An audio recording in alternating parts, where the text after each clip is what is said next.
Good evening, and welcome to Chrononauts, a science fiction literature history podcast. I'm Nate, and I'm joined by my co-hosts Gretchen and JM. How are you guys doing tonight? Good. Really good. Yes. Feels very autumnal right now. Yes. So.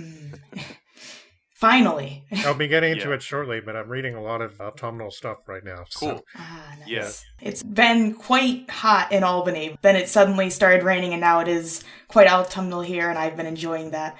I haven't had much time to do as much reading outside of classes, but I have been watching some spooky films and stuff to get into the spirit of October. Nice. Anything good? Yeah, I've been watching some folk horror sort of films and some BBC plays. One of them that was called Penda's Fen was really good. Yeah, cool. I need to get into some of that stuff myself. I haven't really been watching too many movies lately, but I did see The Exorcist in the theater. They were doing like a 50th anniversary type thing, so that was kind of neat. Yeah, cool. The new one or the original? No, the original one, yeah. Oh, okay. Because there's one that just came out, right? Yeah, I think so. Exorcist Believer or something like Right. that. Yeah. Yeah. It's getting mixed reception for sure. They typically do, yeah. Yeah. Yeah, I have seen a couple of, not the most positive reviews about that, but I haven't seen it myself, so I can't tell. Yeah. I don't know. Gonna definitely check out some horror movies this fall season and maybe even read some more weird horror fiction off podcast. But yeah, definitely enjoying the change of weather. It was pretty hot here the last time we recorded, and That's in between true, yeah. recording sessions, I was on vacation in Italy for about 10 days where it was even hotter. So it's nice to have this weather, but there is some pretty cool stuff that we saw in Italy that I want to mention on the podcast, specifically related to fantascienza. And that if you are ever in Rome, you really need to check out the bookstore Pocket 2000 or Pocket 2000, because it's this really cool hole-in-the-wall place that has all kinds of neat sci-fi, fantasy, horror-related stuff. I saw several original issues of Diabolic on the walls, which you could buy for more money than I wanted to spend. But I did pick up 3 titles of 60s and 70s Italian language science fiction, namely Gilda Musa and her short story anthology Festa sul Asteroide, or Party on the Asteroid. I also got novels by Remo Guerrieri, Pel d'Ombra, Shadowskin, and Sandro Sandrelli's Caino dello Spazio, or Kane from Space. So I don't know if we're going to get a chance to do either of the novels on the podcast. They're like a little longer than the stuff we normally cover in English and haven't been translated. But the Gilda Musa stuff, some of the short stories in there are pretty short and seemed acclaimed from Italian critics. Yeah, I'd definitely be curious about that. I mean, I always wanting to check out authors through their short stories first, so yeah. And it's such a good format for many of these, I mean, both horror and science fiction, I think. For different reasons, maybe a little bit. For horror, it's more like the atmosphere is unbroken, and for science fiction, sometimes it's just you want to express a concept, and you want to do it in the most clear, concise way possible, and you don't necessarily have like this big epic story with tons of characters and stuff. You just want to talk about this cool thing, and it's just a perfect use for a short story. Yeah, she's been dead since 1999, so if we do 1 or 2 short stories, we'll just claim fair use on the blog spot, so hopefully you guys can read those in English too. But none of them's been translated into English so far, which is kind of interesting because they're not like 19th century obscurities or whatever. They're from the 60s and 70s and seem to be fairly prolific authors and well acclaimed. But I guess as we saw as Pestrinero, even some of the more critically acclaimed authors don't really get their due in the English-speaking world. Yeah, I was thinking about that recording that we did, that episode, and like how it would be cool to cover more Italian science fiction after realizing from that episode that I really don't know that much about it. So it would be cool to look into that. No, and we really only scratched the surface in our episode back there. And like I mentioned a few names, but mostly I didn't mention them because they didn't really mean anything to me, and there were actually a lot of them. Yeah. So yeah. And my Italian certainly improved since we did the Pestrinero translation process, so I'd imagine it would go a little quicker, though that one went pretty easily, I would say, for the translation and, time goes. But yeah, I managed to fumble my way through some conversations with the bookstore clerk, and he was definitely familiar with Oltre il Cielo and Urania, so he definitely knows his stuff about the genre. And speaking of Urania, the other place in Rome that I want to mention is a bookstore / museum called Profondo Rosso, or Yeah. Deep Red. And if you are thinking of the Dario Argento film of the title, you're only kind of half right in that he does have some props and various things from the films in the museum in the basement. The store is half owned by a Luigi Cosi, who is a completely different Italian horror movie director who did films like Contamination, among others. But he also did a really good giallo early on, known in English as The Killer Must Kill Again. Yeah, right. It's a bit sleazy, but it's awesome. It's actually one of my favorite weird gialli. Like, it's not supernatural, but it's got some really neat twists to it that make it stand out, in my opinion. Yeah, he also did some other, I guess, rather silly-looking science fiction films, and a lot of the posters were all around the store. Crash. Yeah, that was the exact one. There's a lot of Star Crash merchandise. So Star Crash is actually the first Italian genre film I ever watched. Nice.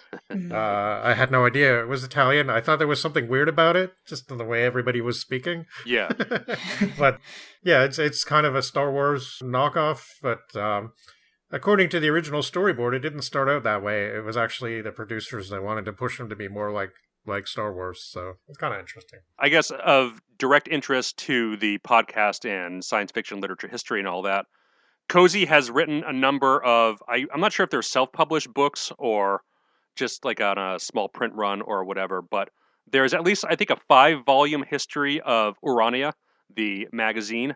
Yeah. At least that's what it implied from the title. I don't know if it's just focusing on the magazine or Italian science fiction in general, with Urania being like one of the major players. They're all in Italian language, but they're available from the bookstore's website, and they had tons and tons of copies of each when I was there, so it's not like they're running out anytime soon. Huh. But if you're, I guess, interested in getting into the weeds on this stuff, some of the illustrations and photos and magazine covers in particular were pretty cool, just flipping through the books, seeing translated versions of Astounding, Amazing, and Galaxy in particular was pretty interesting. Yeah, they really seem to like Galaxy magazine, according to what I was reading about Urania and stuff. Yeah, yeah. But I also saw a bunch of, in both bookstores, Italian translations of Weird Tales stuff. Cool. So, yeah, a lot of neat stuff there to find for Fantascienza in Rome. Yeah, I kind of wish I'd known more about this stuff when my dad and my stepmother were always going to Italy when I was a bit younger, but he always asked me, do you want me to bring anything back? And I'd be like, well, there's this obscure metal album, and of course he couldn't find it. Like, right. You know, so, yeah. So yeah, that's what I've been up to. What have you guys been reading for non-podcast stuff, Gretchen? I know you said you weren't reading too much, but yeah. Anything you guys want to highlight? Well, probably would, as I have been reading mostly theory that isn't too interesting to hear about, perhaps. I guess besides that, I have been reading recently Chalky by John Wyndham. I'm almost finished with it, and it's the 4th book I've read by Wyndham so far. I've read Midwich Cuckoos, Chrysalids, and Day of the Triffids. This is the 4th time I've been experiencing him. And I think it's a pretty good novel so far. I believe it's his last before he died. And I would definitely be interested in looking at him at some point on the podcast. Yeah, I definitely have some of his titles on the list. I remember writing down specifically The Trouble with Lycan because it's supposed to be a fairly early example of a competent woman scientist in science fiction. And there's also The Kraken Wakes, I think I have written down. I basically wrote down a couple of the lesser-known titles because I didn't really want to do Day of the Triffids again because, I don't know, everybody talks about that one. It's actually not my favorite, so... Yeah, I was about to say that's probably my least favorite of the ones I've read. I enjoy Midwich Cuckoos and Chrysalids more, and so far Chalky as well. Yeah. Besides that, it's the 3rd time I've started reading Zelazny's Night in the Lonesome October, which has become a sort of tradition to read it every October. Nice, and it's a really great book. I just really love the way Zelazny focuses on all these different horror icons. And every time I reread it, I come across like references I didn't catch the first time. So it's a really neat read. Yeah, that's a hallmark of a great book, is something that you can get a different thing out of each time you read it. Both authors I definitely would like to cover on the podcast at some point. Yeah, Zelazny for sure. I mean, probably not that book unless we want to do October bonus episode at some point, but like some later Halloween special. Yeah, it's not out of the question for sure. He's got a lot of good science fiction. Definitely been thinking about what Rose for Ecclesiastes and Lord of Light and a couple of other books that he made that are just really awesome that we could do on the podcast. Yeah. Night in the Lonesome October is something both Gretchen and I discovered a couple of years ago, and it's this really unusual, very heartwarming love letter to the horror genre that I think we might have mentioned on the podcast last year. I can't remember. Yeah. Yeah, it's just it's actually kind of an interesting connection with this episode in that it's almost like fanwag, but in a cool way. You know, it's like if you're a fan, you will get this book and you probably won't hate it because it's just like a lot of the time that kind of stuff is too self-referential and I kind of get annoyed.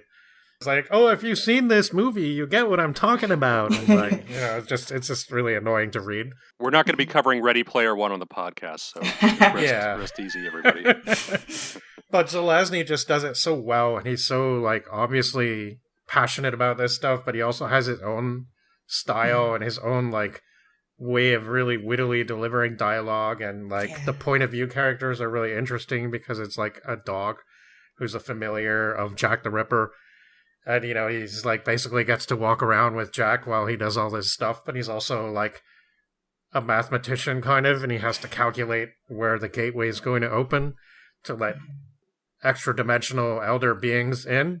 And this whole idea of the two opposing forces, the ones who want to open the gate at the end of October and the ones who want to keep the gate closed because the way the world is now, and they don't necessarily want to allow the Lovecraftian elder beings into the universe. And part of the mystery is having to guess who's on what side, because that's what Snuff, the dog protagonist, has to kind of guess. And I really like throughout the novel, it sort of kind of drops you right into it, so you get the plot throughout and the world built throughout, which is pretty cool. Yeah, it's so much fun, and there's some pretty good illustrations, I guess, too, that fun to look at. But I've been reading another cool October thing, and I've actually been really getting into the short stories of R. Chetwynd Hayes. And he's a British writer who I guess had his moment of popularity in mostly the 70s. He seems to be pretty much forgotten now, and I discovered him because of the stories in the Amicus anthologies From Beyond the Grave and The Monster Club are based on his stories. And I'm really, really enjoying them. Like, they're really original kind of... He likes to make use of the sort of some of the traditional horror tropes and monsters, but he does it in a really interesting, novel way. And the writing is good. The monsters are usually kind of sympathetic. Sometimes they're up to no good. But you're kind of on their side a lot of the time. And I think that's kind of cool. And some of the creatures he pulls up aren't what you would expect. Like, he has this really cool story called Lord Dunwilliam and the Cwn Anwen, which is about a Welsh legend of hellhound-like creatures. And there's vampires, there's gorgons in one story, there's a sentient house that likes to eat people. There's all kinds of really cool stuff, and it's great. I'm loving this collected stories of R. Chetwynd Hayes, basically finally arranged in chronological order from like the mid-60s to the mid or late 80s. And yeah, it's just great October reading. Nice. Really, really, really good stories. Yeah, I've been reading a couple of very, I guess, non-October things since last time. I actually have done some non-audiobook reading for the first time in a while on a podcast. I finished up the first anthology of Conan stories, The Coming of Conan the Cimmerian, which is just a lot of fun and just like totally awesome stuff. Really well put together anthologies with tons of neat bonus material in the forms of unfinished summaries and drafts and initial versions, as well as like maps and appendices of various places and Howard's notes on the world and stuff like that. So yeah, definitely really well put together edition there. I love a lot of those stories. Yeah, they're a lot of fun. Tower of the Elephant and Rogues in the House probably being my two favorite ones. Yeah. Tower of the Elephant is even kind of a science fiction story. There's definitely elements in a couple for sure.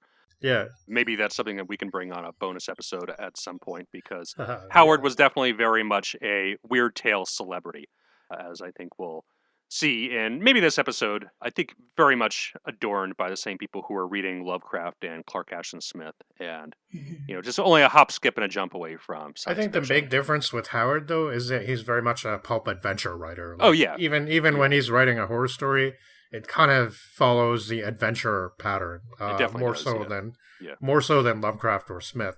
It's really, about people having to overcome monsters and sorcery and stuff, often with the strength of their muscles. But not always. Sometimes Howard does surprise you a little bit at times with some very melancholic, moving pieces of writing. But yeah, he's a good writer, and he yeah.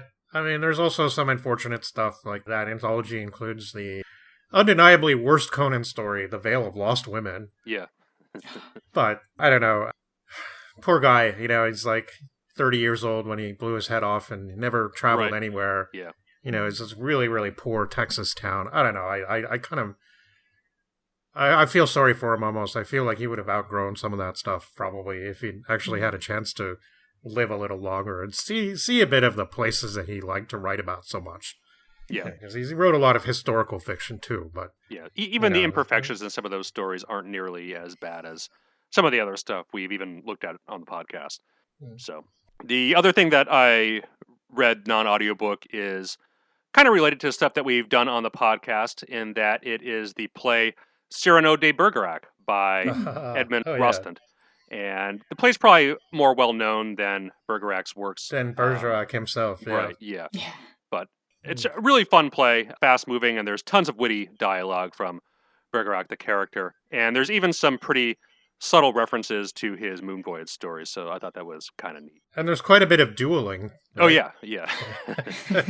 In the first act in particular, it's in this like chaotic theater scene where all kinds of stuff is going on, and he's just like a loudmouth insulting everybody with these really witty and cutting remarks.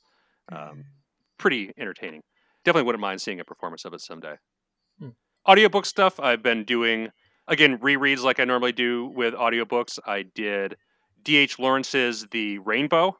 I've read most of D.H. Lawrence's major works. I've read The Rainbow, Women in Love, Lady Chatterley's Lover, and Sons and Lovers? Sons and Lovers? Sons and Lovers, yeah. Yeah. I think The Rainbow is my favorite out of all those, but I don't know, on this reread, I didn't like it as much nearly as I did when I first read it. It's really disjointed in that it does feel like 4 or 5 different short stories kind of pasted together, but there are some really nice prose sections in it. The, I guess, main issue with D.H. Lawrence is that he has a lot of sexual hang-ups, and he really is eager to tell you all about them. Which, I don't know, makes some parts of Which got him into some trouble and, kind of makes him stand out from some of his fellows, I guess. But, definitely, yeah. I mean, he's definitely one of the first authors to write about it in that fashion. Yeah, in English, that's right, yeah. No, I mean, across the channel, those evil, subversive French people were doing it like 100 years before, but, The decadence. Right, yeah. Yeah. But, I don't know, generally, overall, I like it. Didn't really care for Women in Love. It's probably my least favorite out of the ones that I've read, but that one seems to be more acclaimed than The Rainbow for whatever reason. I don't know. I'm not really in any rush to revisit that one. But after that, I did Thomas Hardy's Tess of the D'Urbervilles, which, I don't know, again, I really liked when I first read it, but I just wasn't into it at all this time when I reread it. It's, I don't know, Thomas Hardy writes all these, like, doomed love triangle tragedy stories, and I guess knowing the plot and how it's going to go, it just really felt like a miserable slog kind of getting through it. Like, I don't know, his prose is fine, I guess, but some of the tragic moments just felt like so over-the-top ridiculous that they were kind of unintentionally funny in places. What they would call misery porn nowadays. Right, exactly, yeah. Yeah, I know that Jude the Obscure is often called that. Are the rest of his works very similar in that sense? Jude is definitely, and I've read 5 of his works, so I've read those 2, Jude the Obscure, Tess, as well as Mayor of Casterbridge, Return of the Native, and Far from the Madding Crowd. And I don't know, they all have their moments of that. I'm probably not going to revisit or do any more Hardy. I just wasn't really into it, and since Tess was the one that I thought was the best out of those to begin with, I think I might be done with him. But I really liked Tess when I read it. too. But I don't know. Yeah, I actually did think about recently how I would feel now. There's this person on YouTube. Her name is Jennifer Brooks, and she's one of the few people that actually, I guess you call it the booktube community, but she's one of the few people that mostly discusses classics. Yeah. And, like, not only 19th century stuff, but older stuff as well. She's really into Renaissance period stuff. And she was talking about some of her least favorite Victorian novels recently, and she mentioned, I think it was Jude the Obscure, and she talked about a bunch of other Thomas Hardy as well, and Tess came up, and I remember thinking how much I liked that one originally, and then I kind of thought, but now that I'm not 19 anymore, I wonder if I would really like it as much, like, you know, I don't know, I just kind of thought about maybe I would like to revisit it someday, but I do remember it being, like, just crushingly downbeat, you know? Yeah, like, it is. It definitely is. There's a couple moments of levity at some parts. There's one scene in particular that reminds me of a scene from Napoleon Dynamite where the cow wanders into the onion patch. But, yeah, aside from that, it's just kind of, I don't know. It was tough going, I thought. Hardy is probably at the bottom of the pile for my Victorians, but I don't know. He's not bad. It's just I like pretty much everybody else better from that whole scene. I haven't read either Hardy or Lawrence, although I remember that a professor at my university actually did a course a few semesters ago on both of them at the same time. So it's interesting that you were reading them also around the same time. Yeah, they definitely both clog up the thrift stores a lot with the books. I guess Hardy's interesting in that Wessex is one of those shared world universe type novels where I don't know if the characters pop up, but certainly the place names do from novel to novel. He actually created a made up county in England. Yeah, right. Wessex, and that's like where most of the stories take place. And it's like it's kind of thing that if you're not actually familiar with English counties, you might be like, "Oh, that's a real place," right? But right. I think Lawrence overall is definitely a better prose stylist than Hardy is, but they definitely have some interesting things about them. I don't know. I liked them more when I initially read them. So to come full circle, he actually has a story featured in the sequel anthology to The Dark Descent, The Foundations of Fear. Okay. Which includes some really good stories, including some that I want to do on the podcast. One by Frederick Pohl, who's going to come up during this episode. Yeah. His story in there is, I think it's called Barbara in the House of Grape or something like that. And it looks really interesting. Kind of think, maybe taking that in would be easier than some of his longer work again, right? Like, maybe the shorter form is better. Yeah, I think it might be for him because, I mean, he doesn't write the 1,000-page doorstops that Dickens did, but even after like 250 pages, you're like, all right, enough, I get it already. You know? Enough. Yeah. It's just really fascinating to me that in some of these like really cool, massive anthologies, you can find writers like Thomas Hardy standing next to Frederick Pohl and Harlan Ellison and stuff like that. That's pretty cool. Yeah. Same with the original Dark Descent. Henry James next to Stephen King and all that. But yeah, so after the Hardy, I did Catch-22, which I just finished up right before this recording, which is still a lot of fun. There are some unfortunate sexist passages in the book that don't really age that well, but overall it's still one that I definitely really want to read. That's one I read that back in middle school on my own, just because I read a lot of books that I think I would appreciate a lot more now, and it's been one I've wanted to reread because I recently have been watching the series MASH. Yeah. And I know that a lot of people of compare it with this kind of drama and comedy and the war satire, so I thought I should probably read it again at some point. Yeah, it's definitely a good entry in that post-war satire of this absurdity of war. I mean, there's so many entries you could point to. Stalag 17, Dr. Strangelove, MASH, you name it. But I mean, it's a really good entry in that whole genre, I think. Neat. Yeah. Let me know if you decide to reread it, Gretchen, because I'd like to read it. So I don't know, maybe I'll read it at the same time. But Gretchen, if you want to throw in something else, I don't know about making this section go on too long, but there were a couple of other things I wanted to mention that I've been reading. So if you wanted to add something I'll finish up. Well, besides that, I ended up rereading 2 different books for one of my classes that I read for the same professor a few semesters ago. He just really likes those books, I suppose, which were Daniel Defoe's Journal of the Plague Year and Oryx and Crake by Margaret Atwood. I definitely did enjoy both of them a little more than the first time, especially the Defoe, and I think maybe reading it alongside some of the theory that we've been reading, I kind of was a little more in tune with some of the ideas of the course. So I did enjoy those, and we also read Orinoco by Afra Ben, which I also enjoyed. All 3 of those works were interesting. It was interesting to revisit. So that's been kind of the fictional reading I've done, besides, all of the Foucault and people talking about Foucault mostly. Yeah, I have Orinoco slated sometime soon because it's like a really short book, and I figured it would take not that long to get through. But I haven't read the Defoe. We were debating doing that, I think, maybe in the early days of the podcast, just because it isn't like an early apocalypse type story. But haven't read that particular one. I have read Robinson Crusoe and Moll Flanders, which they're pretty cool. Yeah, I've read Robinson Crusoe and Journal of the Plague Year. I haven't read Moll Flanders, though. It's one of those ones that has like a paragraph-long title that just tells you the entire plot of the book. Yeah, it's kind of like the Simpsonia chapter titles. Right. Yeah. Well, I mean, I don't know. I remember talking about it a little bit in a Journal of the Plague Years in my science fiction class, but I don't think we ever read it. And I read Robinson Crusoe on my own years before, and I would visit it again someday, maybe, because I was pretty young. And also Moll Flanders, which... it's one of those things. Like I'm always there for the beginnings. I'm always ready for what anybody has to say to me. But I think as the book went on, I started to get a little bit tired of it. By the end, it's one of these like I have to repent of all my dark ways, and like being a prostitute is ungodly and all that. And like I don't know. I guess maybe I missed the point. I probably did, but I didn't like it that much.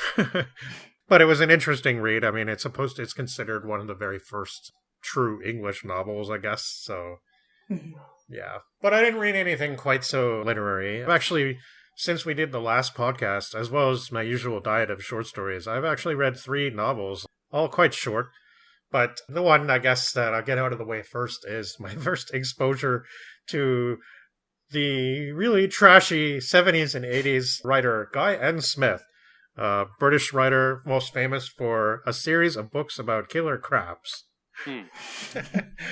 Night of the Crabs and all its sequels. Nice. This book, though, is called Fiend, and it's just kind of randomly one that I picked. It was published, I believe, in 1988.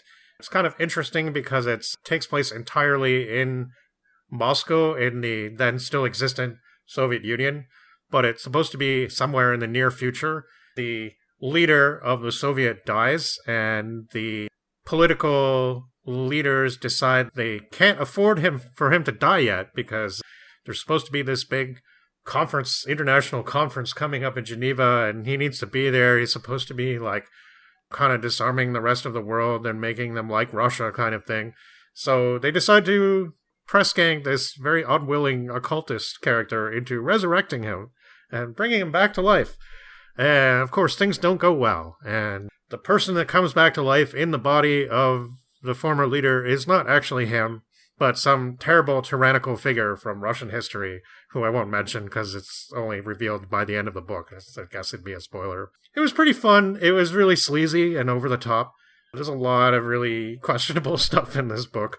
But I kind of enjoyed it up to the end. I think the end was very abrupt and just kind of like... oh, I did my word count now, and I think I'm just going to finish up. Like, it was just kind of just destroy everything in a blaze of glory at the end kind of thing. And it was kind of after the book had reached its peak of uncomfortable sleaze factor. And, it was just like, okay, it's time to end it now. And I guess I agreed. So I had fun with it. There were some really creative, crazy things that happened. Person getting turned into a dog and, like, weird, creative ways that this monstrous, bestial, undead, unstoppable figure had of killing his enemies and stuff like that. It was pretty creative. Not great. 3 out of 5 kind of material, I guess, but I enjoyed it. I also read Gladiator by Philip Wiley, which is a book from 1930 that is supposed to be a precursor to Superman and stuff like that.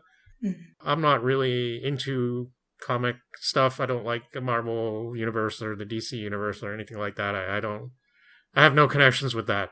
So just taking this book on its own terms, though, I really enjoyed it a lot. It was way more existential than I guess I expected it to be. I mean, like, I guess that's kind of a matter of course now. Now you're supposed to be like, oh, your heroes are not that heroic. And like, you get like the Dark Knight and all that stuff kind of like trying to psychoanalyze Batman and all that. And like, it's kind of par for the course now. But this guy is basically, his father is a mad scientist, and he decides to inject his wife with these special hormones that essentially give their son unmatchable strength, and he can do anything. Mentally, he's a normal young man, but physically, there's basically nothing he can't accomplish. And you would think that would be like, oh, okay, well, that's your book then, I guess, right? But the whole book is basically him stuck in this really difficult position because he's kind of been brought up with these values that he's supposed to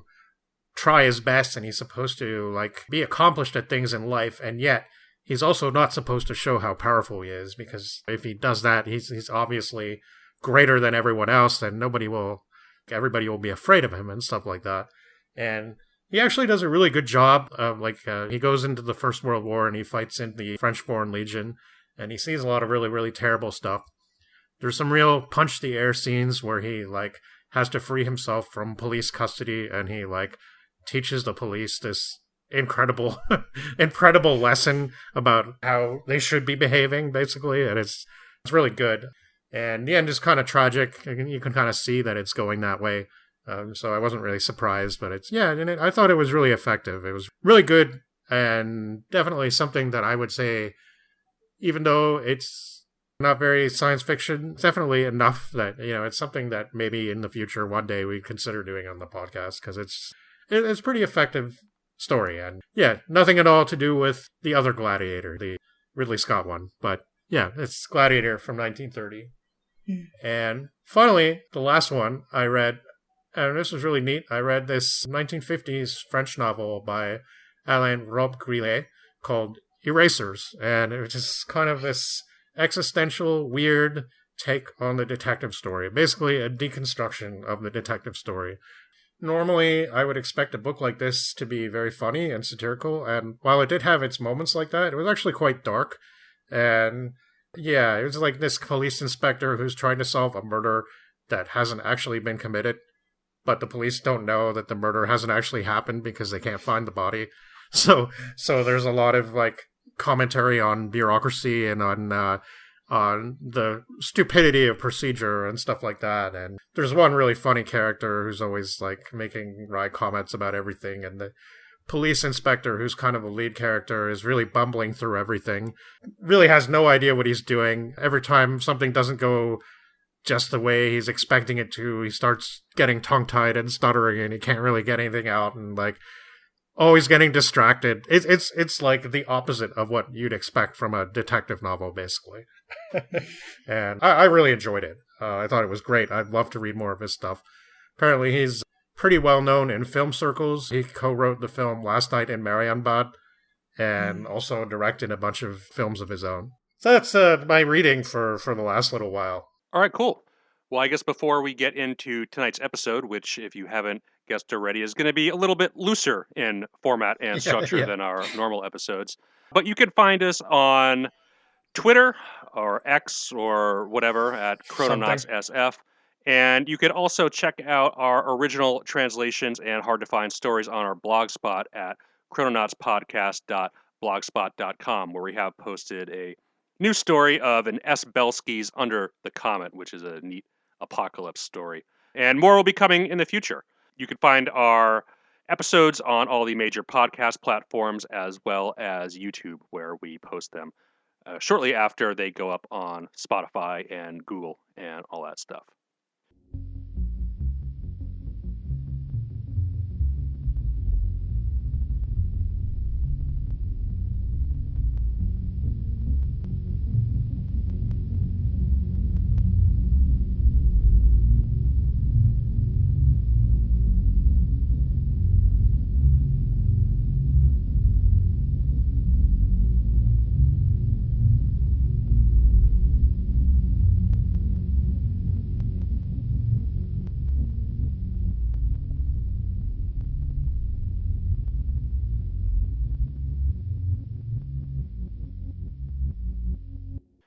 So, for tonight's episode, we are going to be taking a look at early science fiction fandom, early science fiction fanzines, and the fiction that was published in these fanzines. It's kind of a interesting, unique phenomenon that happens here, specifically in America, in Britain, in the 1930s, of the rise of an organized community of fans. Before the 1930s, we had kind of isolated reading groups and clubs here and there, as well as a dedicated Sherlock Holmes fan base. But I think it's pretty easy to say that there was really nothing else in the world quite like what emerged in the 1930s in the form of tons and tons of fanzines, as well as science fiction conventions that people would actually travel across the country to go meet up with other science fiction fans, and not just kind of a correspondence reading club. So a lot of interesting stuff to talk about, and it really sets the model for how the community and fandom operates to this very day. So before we get into the history, why don't we all discuss for a bit our own personal histories of fandom, be it science fiction or something else? My experience with fandom, especially even when I just first started getting into it, was more the fandom centered around specific pieces of media. I'd say that even though I'm sure some people might not, don't crucify me or anything, but I am not the biggest enjoyer of Star Wars now, but when I was younger, I was really into it and went to like a convention for it. And that was probably the first real like experience I had with like other fans outside of like immediate friends and family. Right. And it was after that that I got into Doctor Who and Star Trek. And that's when I started to kind of get into more of the online fan bases. I have read some fan fiction. I have a lot of friends who regularly read and write fan fiction as well. And typically, I think that there are a lot of people who still sort of view fan fiction as something that's more related to romance or erotica. Yeah. And there's definitely a fair share of that. There's a lot of that, but it is a wide array, and I have read quite a bit that I have enjoyed. And I know, like, some people who do write a lot in certain areas for Star Trek and for Man from U.N.C.L.E. as well. So I guess, as someone who has been born in the 2000s, the early 2000s, I guess, the internet is where I really have experienced most of fandom. Yeah, it's pretty much been the dominant form of communication since at least the early 90s, when I got into fandom, though not science fiction and literary fandom, but more like underground metal fandom, as far as like talking to people through Usenet and IRC, and just checking out all the websites there, which turned into tape trading, and then getting older issues of fanzines. And then later on in the, I guess, as the internet age progresses, downloading digital versions of said fanzines when that stuff circulates more through the online sphere. I didn't really get too much into media and science fiction fandom until a lot later. I got really into Dark Shadows maybe 10 years ago or so, and really the only people talking about Dark Shadows nowadays are the Dark Shadows fans and fandom, just because the series itself is kind of really overwhelming to anybody but a dedicated fan. Nobody else is going to slog through 1,000 episodes of something, or just kind of casually watch a show where it's intended to be a endless serial. There's really no plot resolution of any kind, and continuity goes out the window with the whims of the writers. Every other I week. did wanted to say that I did check it out once. I have heard about Dark Shadows, and when you said that you were a fan, I looked it up, and I remembered seeing, there's one season available, and then realizing that there were about 400, 500 episodes in that one season, and thought, maybe I'll wait on that a little bit. Yeah. I've never watched the show, but I've listened to a few of the audios, and they are designed so that you can just sort of pick up like they're designed that you don't have to have watched the TV show to really get into them.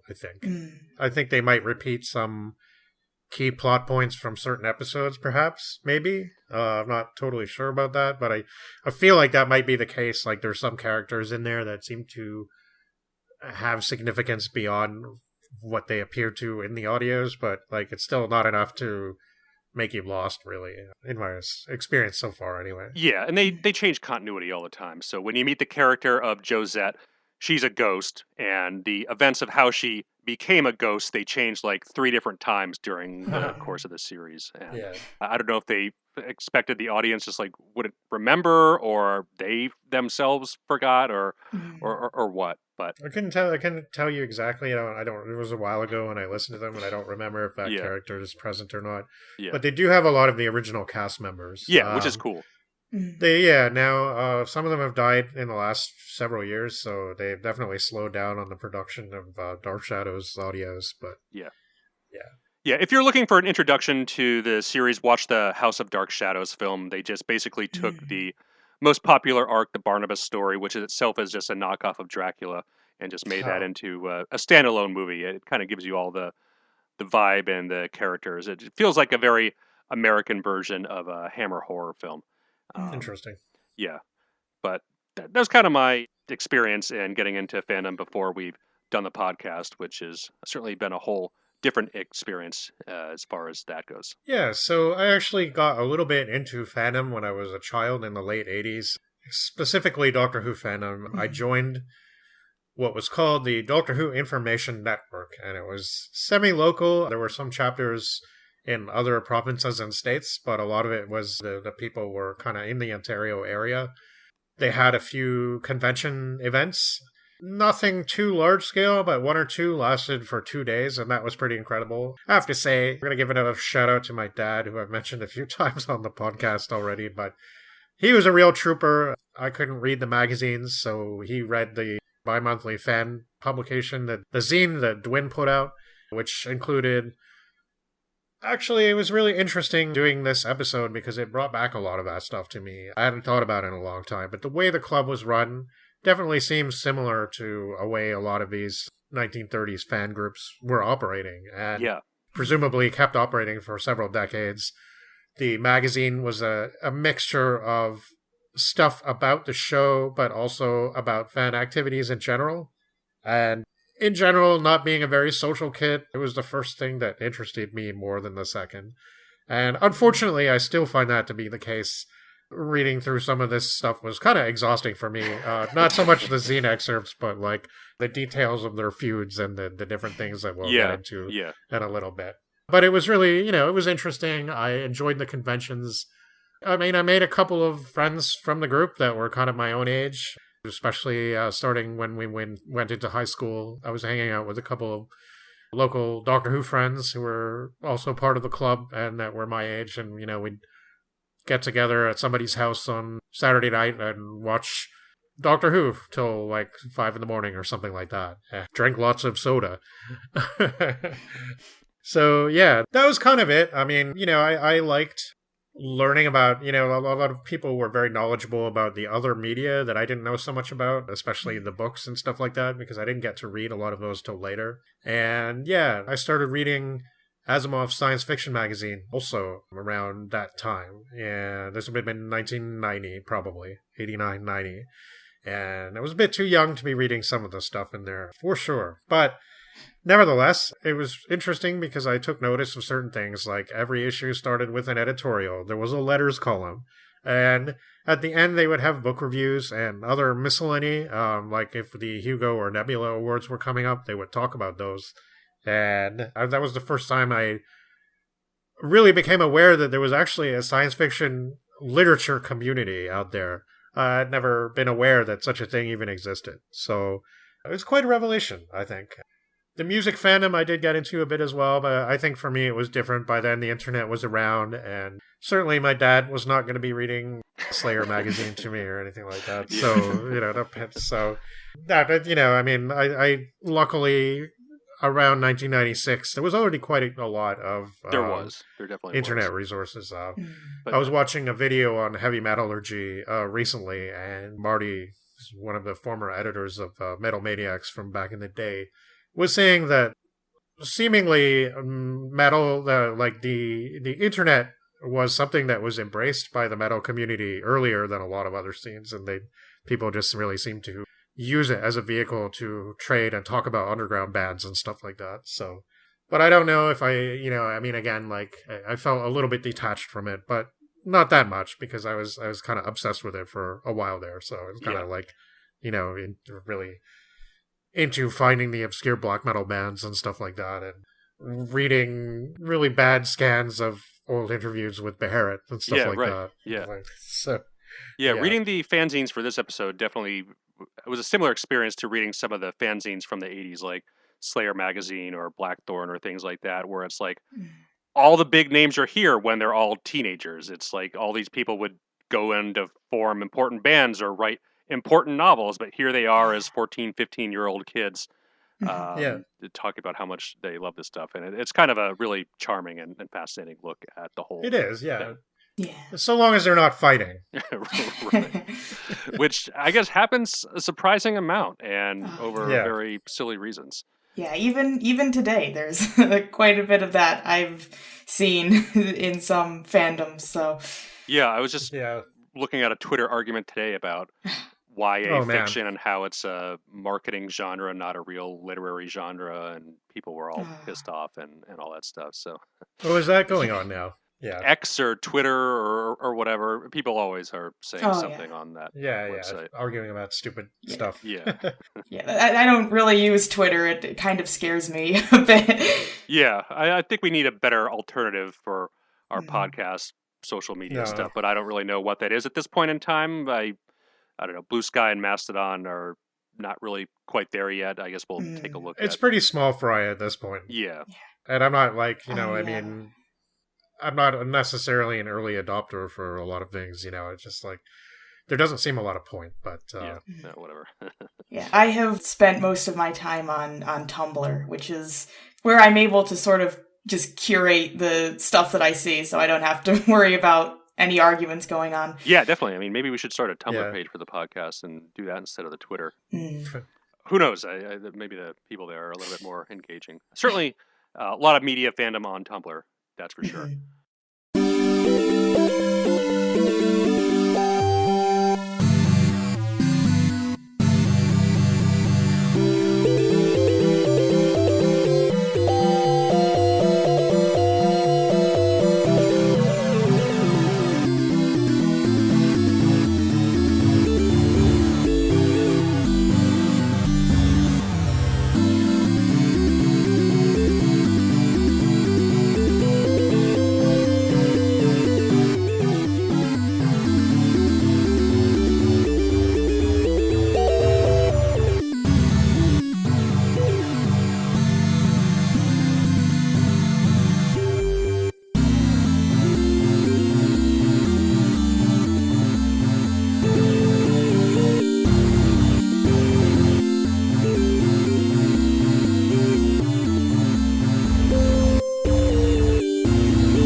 So what really struck me, though, one of the things that struck me is just how little things seem to have really changed. I mean, yeah. And also, a lot of the things we were speculating about, I think some of our questions got answered. Like, I remember early on, and also while I was reading Brian Aldiss's still excellent Trillion Year Spree, and I think the book is excellent mostly because of both the somewhat obscure titles it mentions, but also Aldis he definitely has a unique point of view, and he's very articulate, and I enjoy his sense of humor. Very dry, but very British. I don't know. I like it a lot, but I don't agree with him on a lot of things, I think, at this point, and that's fine. One of the things, he kind of accuses science fiction fans of attempting to rope in all kinds of stuff that are precursor to the genre, and basically saying, oh yeah, this is we claim this now as ours. This is science fiction, right? Yeah.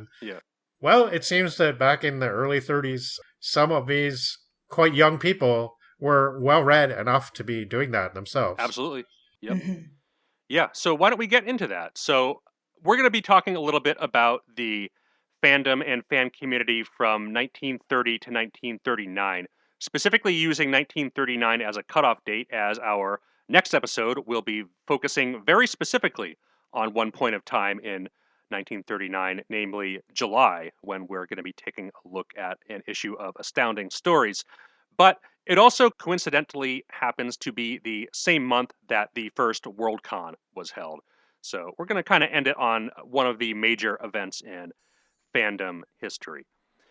I guess the questions of what is fandom or what is fan fiction seem almost as complex and nebulous as the question of what is science fiction, and that as long as there has been storytelling, there have always been instances of people basing their works off of the creations of others, which gets at the heart of Western literature itself if we start digging into the implications of the Homeric question, in that many scholars feel that the two works were written by two different people, perhaps 50 years apart. Butler thinks the author of the Odyssey was a woman. Who knows? Throughout the Middle Ages and the Renaissance, we see biblically inspired works like Dante and Milton, and even getting into the 19th century genre writing with works we've covered on the podcast, we see established authors like Jules Verne finishing up Edgar Allan Poe's The Narrative of Arthur Gordon Pym, or Garrett Service's writing his sequel to War of the Worlds, that is Edison's Conquest of Mars. Anne Jameson, in her book Fic, Why Fan Fiction is Taking Over the World, notes several of these fun 19th century anecdotes, like George Eliot and William Thackeray both writing Walter Scott fan fiction. In Eliot's case, it was when she was a little girl. She had to return a borrowed book and wrote her own ending before she read the real one. In Thackeray's case, it was because he was dissatisfied with the ending of Ivanhoe, so he wrote his own sequel, Rebecca and Rowena, which is apparently supposed to be pretty satirical and funny, like a lot of his other works are. Something I found out a while ago, there was a writer that I was kind of looking at, because his name keeps coming up, especially in apocalyptic fiction, but in other stuff too, Sidney Fowler Wright, who is a British writer from the, I guess, early 20th century, up to the 50s probably, and he actually wrote a lot of science fiction, but he also wrote, he finished Walter Scott's book, oh shoot, I forgot the name, it's something that he's submitted at the end of his life, and the publisher said it was unpublishable, so they tried to kind of hide it. And he basically was one of the people who was lucky enough to read the manuscript, and I guess he did a version of it that's just finished. And he's actually written a pretty comprehensive bio on Walter Scott as well. So funny how his name keeps coming up. It came up a lot in the Twain episode too. No, certainly influential in a lot of ways. But regarding the fan fiction and the, I guess, transition from isolated incidents and cases like this into more of a movement, is that Jameson notes that this stuff really takes off with Sherlock Holmes, especially after Doyle kills the character of Holmes off, as people want to read more Sherlock Holmes stories, and if Sherlock Holmes is dead, well, people can't really do that. Established magazines like Punch published a number of stories under the title The Adventures of Picklock Holes, presumably a humorous take on the character. I haven't read any of those, but it does sound ridiculous. And we can also read about the adventures of his friend Sir Goodlock Homer. Yeah. But when all these kinds of stories were published, if they were published in professionally produced books or magazines. From what I can tell, there wasn't really much that resembled fanzines prior to the 1930s. That is, magazines independently produced by fans and for fans. Jameson does note one adorable newspaper that the Brontes circulated amongst their family, but something where only one or two copies is produced, I think, is a different scale than an independent publication that is circulating to a few dozen or 100 people. I tried to follow up on some pre-1930s leads. There's certainly publications before 1930 that sound like they could be fanzines from their titles. The biggest one is Lovecraft and publishing in the Homebrew Journal. But from what I can tell, that one and a couple of the other ones I looked at were all professionally published magazines. So what happens in the 1930s that sees the appearance of these dozens of fanzines?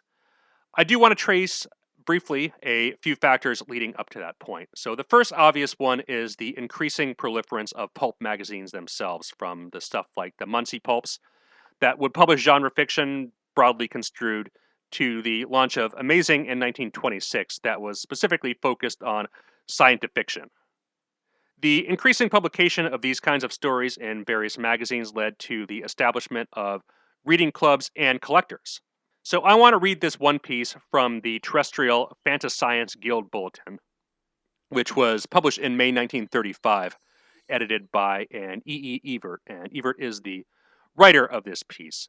So he says, "Come this September 6th, 26 years ago, which is 1909 for the modern podcast listener, a young fellow had an idea. Nothing unusual in itself, but it spelled the formation of the grandfather of the present TFG. The name of this young fellow was Arnold Evert, the father of our present editor. Mr. Evert, with 3 of his friends, had long hogged a few impossible stories that appeared in the old Argosy and All Story of those days. It had been hard, for money was scarce. So with these 3 friends, he set out to organize the Impossible Story Guild. Main purpose, to pool all money for buying magazines and books. Things progressed, the library grew. New members appeared. Until in 1914, the membership read 31, and these came from all over the world. England contributed 1, NEP North. Italy 1, even Nepolis, who moved to the U.S. after the war, and Canada 1 B. Murdoch, deceased. All these youngsters ranged around 20 years of age when the U.S. entered the war. Many went. And through all this trying time, correspondence was kept up. Friends were made overseas. North became a captain, and 3 members were killed. The war ended, the remainder returned to take up the old treads which had almost been broken. In 1920, the membership numbered 40. A regular and very large correspondence was kept up concerning the magazines as well as general scientific subjects. Most of the members were then mature adults, but some of the younger fellows began to creep in. It was in 1926, with the appearance that the ISG made a definite reorganization. A convention was held, and it was moved and passed that now as there was something definite to work on, that the club should be reorganized. The original members were all gone, leaving the club still at 40. But these 40 had families and jobs and live work to do, so it was then that the club came into present hands. Mr. Shepard, Mr. Evert, Mr. Woe, Mr. Sabin, Mr. Nepolis, as well as Mr. Wollheim. In 1928 came the change of the name to International Science Fiction Guild. For a while we were satisfied with our organization as it stood, but about a year ago we decided to do it right. In this little over a year, the guild has grown as nothing else ever has. Our membership reaches around the world, and not in name only. Correspondence is regular, and the membership list increased with the same regularly. The bulletin was started and grew with the guild. Reorganization was again made to fit our needs. Issues were brought to a point, and all in all, the TFG has done lots. But this is only the beginning. We are only finding ourselves. As for the future, who knows? It is very bright. So presumably readership clubs like this sprung up in various places, and while the Impossible Story Guild early on was largely US focused, it did have some international members. This zine in particular was published in Alabama, but as mentioned, a Mr. Wollheim, much more on him in a bit, was a leading figure by the 1920s who was based out of New York. The third piece I briefly want to focus on is the technological angle. These zines were primarily mimeographed and hectographed, and while the technology for both dates back to the 1800s, by the 1930s they became widely used in various circumstances for production of small-run newsletters. Hectographing is the process of creating an inked jelly-like master, basically a pan of gelatin that you press a piece of paper onto, whereas mimeographing is an actual machine that pushes ink through a stencil. Both of these techniques would fall out of favor by the 1960s when photocopying comes into the picture, but in the 1930s they were the dominant method of production.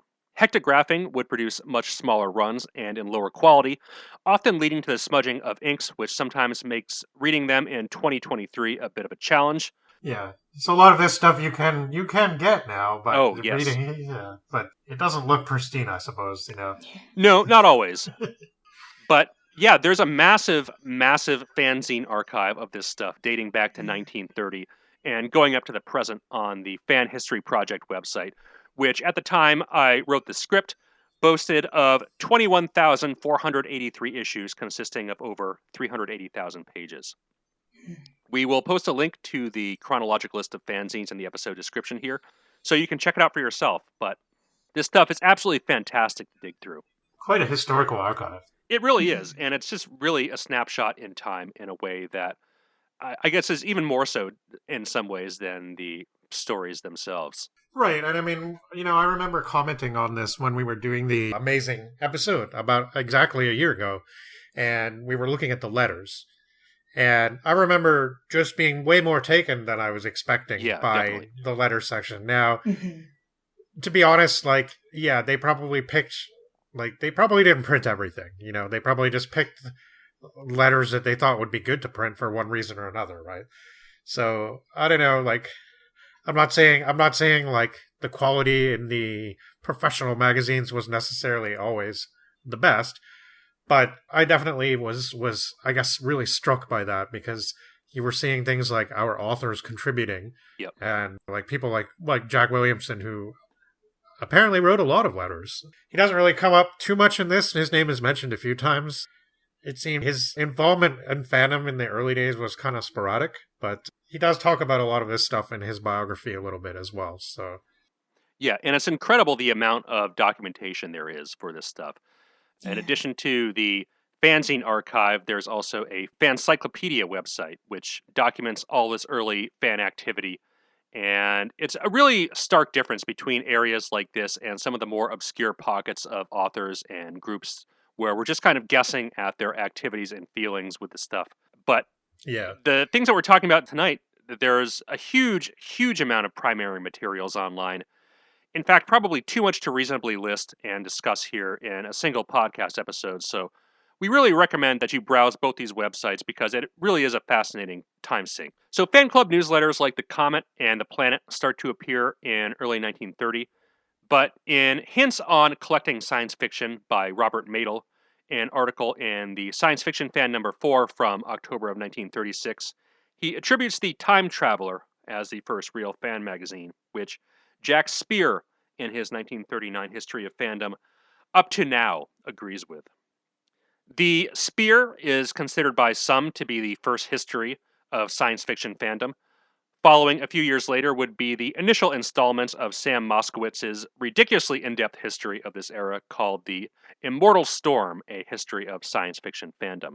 Moskowitz also agrees that The Time Traveler is the first real fanzine, so I guess we can consider that a universal consensus.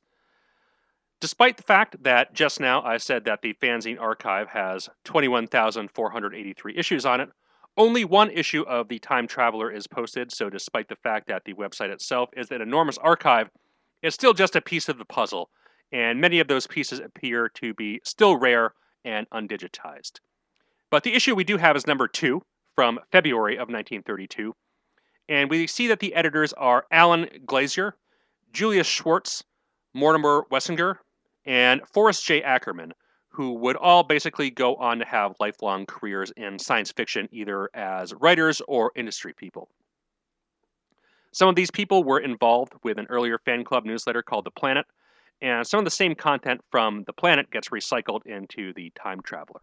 So I'm obviously not going to go over every single zine that existed between 1930 and 1939, as there are dozens, but I briefly want to run down this issue of The Time Traveler. So in issue number 2 of The Time Traveler, a mimeograph zine, you get a bit of that recycled content from The Planet, but it's pretty cool recycled content, talking about how far technology has come since the days of Jules Verne, and how those stories are now commonplace events. But what about the future of science fiction, and how awesome is that going to be?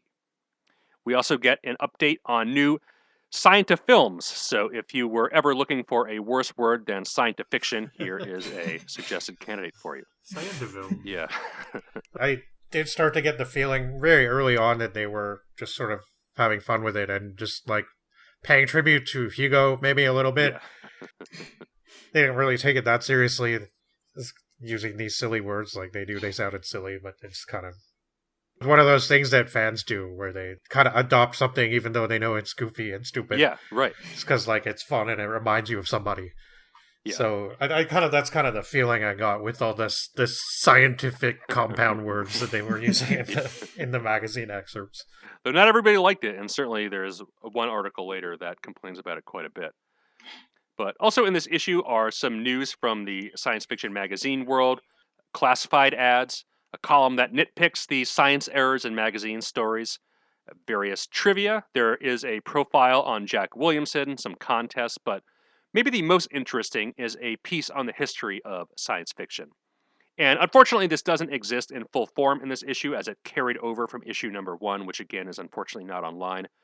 But this issue picks up in the Middle Ages and goes through to the Enlightenment, not only mentioning Dante and Da Vinci as precursors, but also talks about Bergerac and Godwin, which answers the question that I had as is if these works were known to the early science fiction community, and it would appear that they indeed were.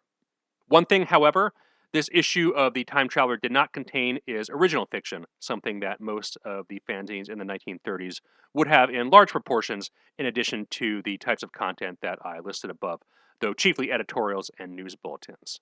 The Time Traveler itself was folded into the Science Fiction Digest, which became Fantasy Magazine, so even the lineage of individual zines itself is as complicated as the professional magazines they were mirroring. And while we'll get into the fiction in a little bit, I think it's important to note that the fiction was being written by two kinds of people.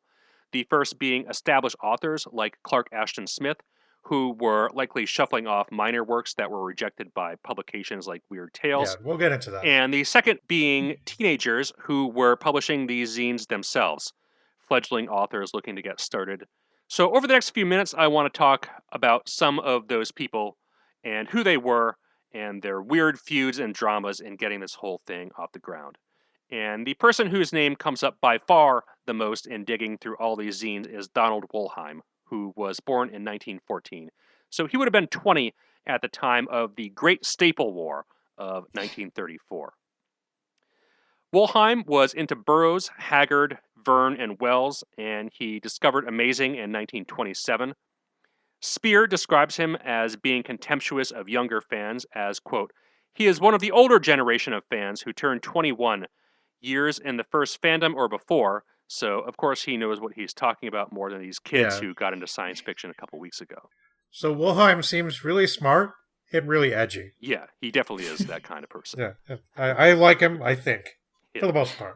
Yeah, he's definitely an interesting character, for sure.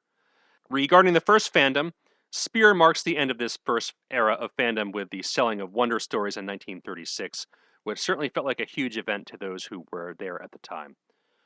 Wollheim was a very frequent contributor to numerous fanzines, including serving on the editorial boards of numerous zines. There was a rather humorous dust-up between himself and Bob Tucker. Tucker established the Society for the Prevention of Wire Staples in Science Fiction magazines in 1934, shortly to be followed in opposition by Wollheim's International and Allied Organizations for the purpose of upholding and maintaining the use of metallic fasteners in science fiction, which published the zine, the Polymorph-Enucleated Leucoctite, possibly the best zine title of anything out of this episode. And they all gave themselves ridiculous titles like the Grand Bullywag or the High Cochalorum. And it's all a bunch of young people screwing around, but Wollheim's drama heats up a bit in 1935. And as is a running theme through many of these episodes, Wollheim submitted a story to Wonder Stories, which was accepted and printed, but he never got paid for. He didn't take kindly to this, and he put up a really big stink, which caused a great deal of turmoil in the East New York Science Fiction League, with Charles D. Hornig, who we previously mentioned was the teenage editor of Wonder Stories, and he was pitted against Wollheim, John B. Mitchell, and Bill Sikora. Wollheim, Mitchell, and Sikora were expelled from the league, and they disrupted future meetings with their antics. Accounts and reactions to all of this played out in the pages of the fanzines at the time, including the British ones, so the drama even made its way across the Atlantic. Yeah, and you can find so many extensive details of all this mentioned in a particular book. Sam Moskowitz, Immortal Storm fan history book. Yeah. It's really the amount of detail gone into is it's very exhaustive. Yeah. It's kind of hard to read. I mean, it's good that works like this exist that exhaustively document all of the various details and getting into the weeds of all this stuff, but it really does read like a reference work at the time, and certainly nothing like Sam Moskowitz's big discovery of Edward Page Mitchell.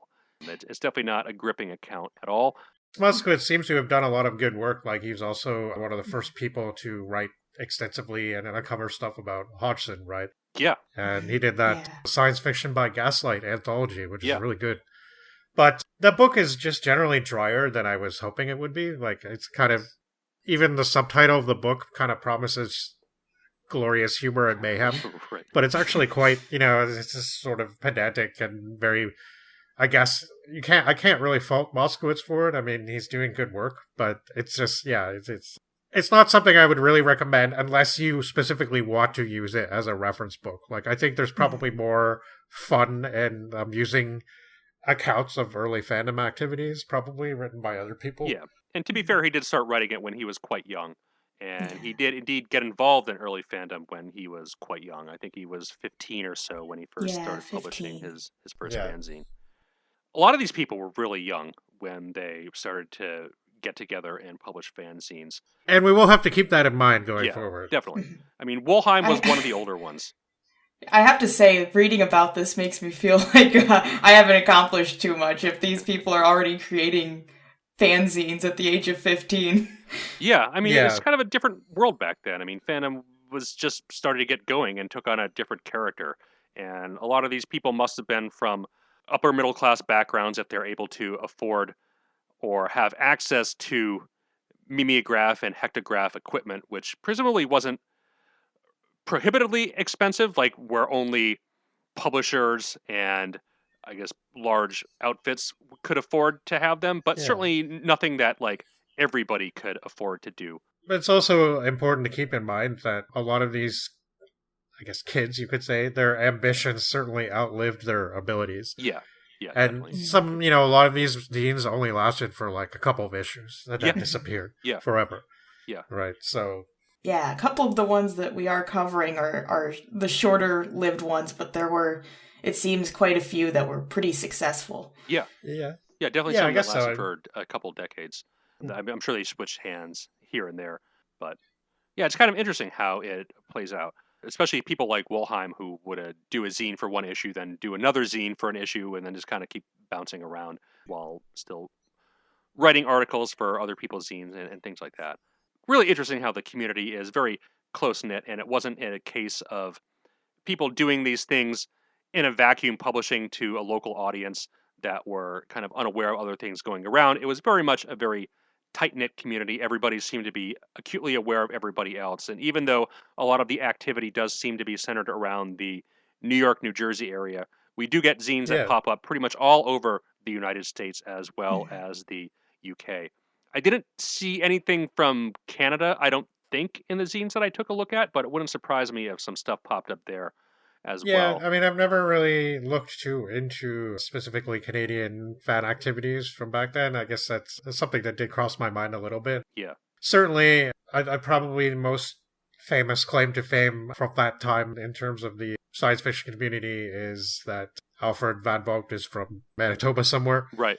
But I think maybe it wasn't until the 50s, but he moved to Los Angeles, ended up like sort of helping Hubbard run his operations for a little while before he kind of fell out of favor with the whole thing and decided it wasn't cool after all. So, yeah. But yeah, I mean, and there's probably a couple of other things that I'm not remembering now, but yeah, definitely there seems to be more of a.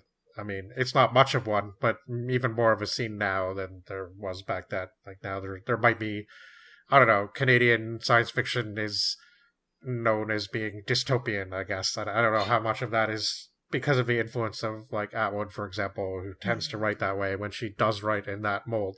But yeah, I mean, I couldn't find anything else aside from US and UK stuff on the fanzine archive. I'm not sure if zines popped up in other countries or in languages that aren't English. There doesn't seem to be anything written suggesting that was the case, but you never know. Something may surface at some point. Yeah, I mean, I would maybe expect like possibly France would be like, but even then, I mean, it seems like they had like in, a couple of the resources we have on the European history of science fiction, I would say the vast majority of his French works, and again, like there's probably one central figure sort of responsible for setting that off, that being Verne, right? But like after that, there's so many writers that wanted a couple of things that mention so many works and authors that I never heard of it, don't know anything about.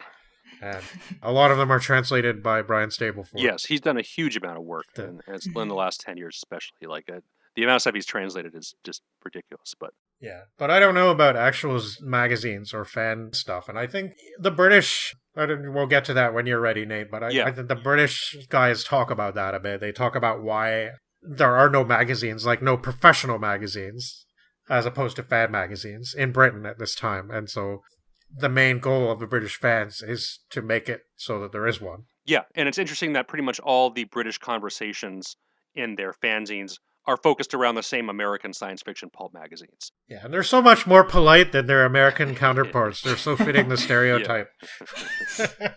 Yeah, very not as much drama going on. No, they have to report on the American drama. Yeah. We might fight, but we're not going to talk about it. Yeah. They report on the American drama, like how YouTube channels will report on drama they're not involved with now. Pretty much, yeah. I mean, it's interesting stuff. Definitely. And it seems like the British would follow the American model in terms of both the fanzines, the pulp magazines themselves, as well as the conventions. So Wollheim, Mitchell, and Sikora, the three expelled members, would be instrumental in establishing what is almost universally considered to be the first science fiction convention. That is the first Eastern science fiction convention that was held in Philadelphia on October 2nd of 1936.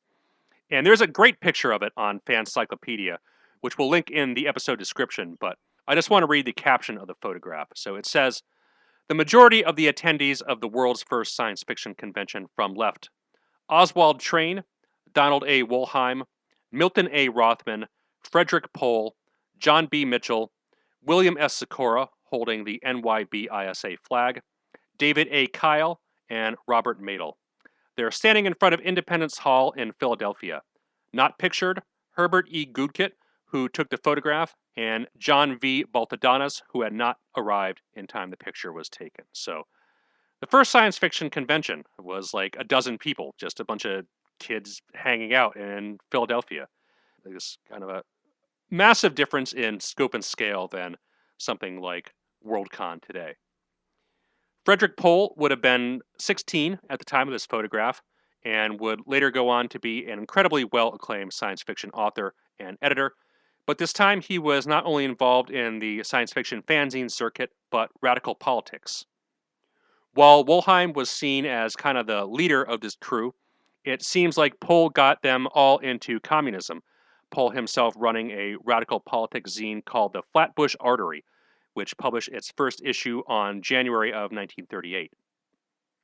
Wollheim was Jewish and had a personal hatred towards the Nazis and fascism, and this adoption of communism certainly put them at odds with some of the others in the science fiction community. Especially John Campbell. Yes, especially John Campbell.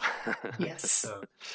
But Wollheim was instrumental in the establishment of the Fantasy Amateur Press Association and served as interim president at the time of the adoption of the group's constitution in May of 1937.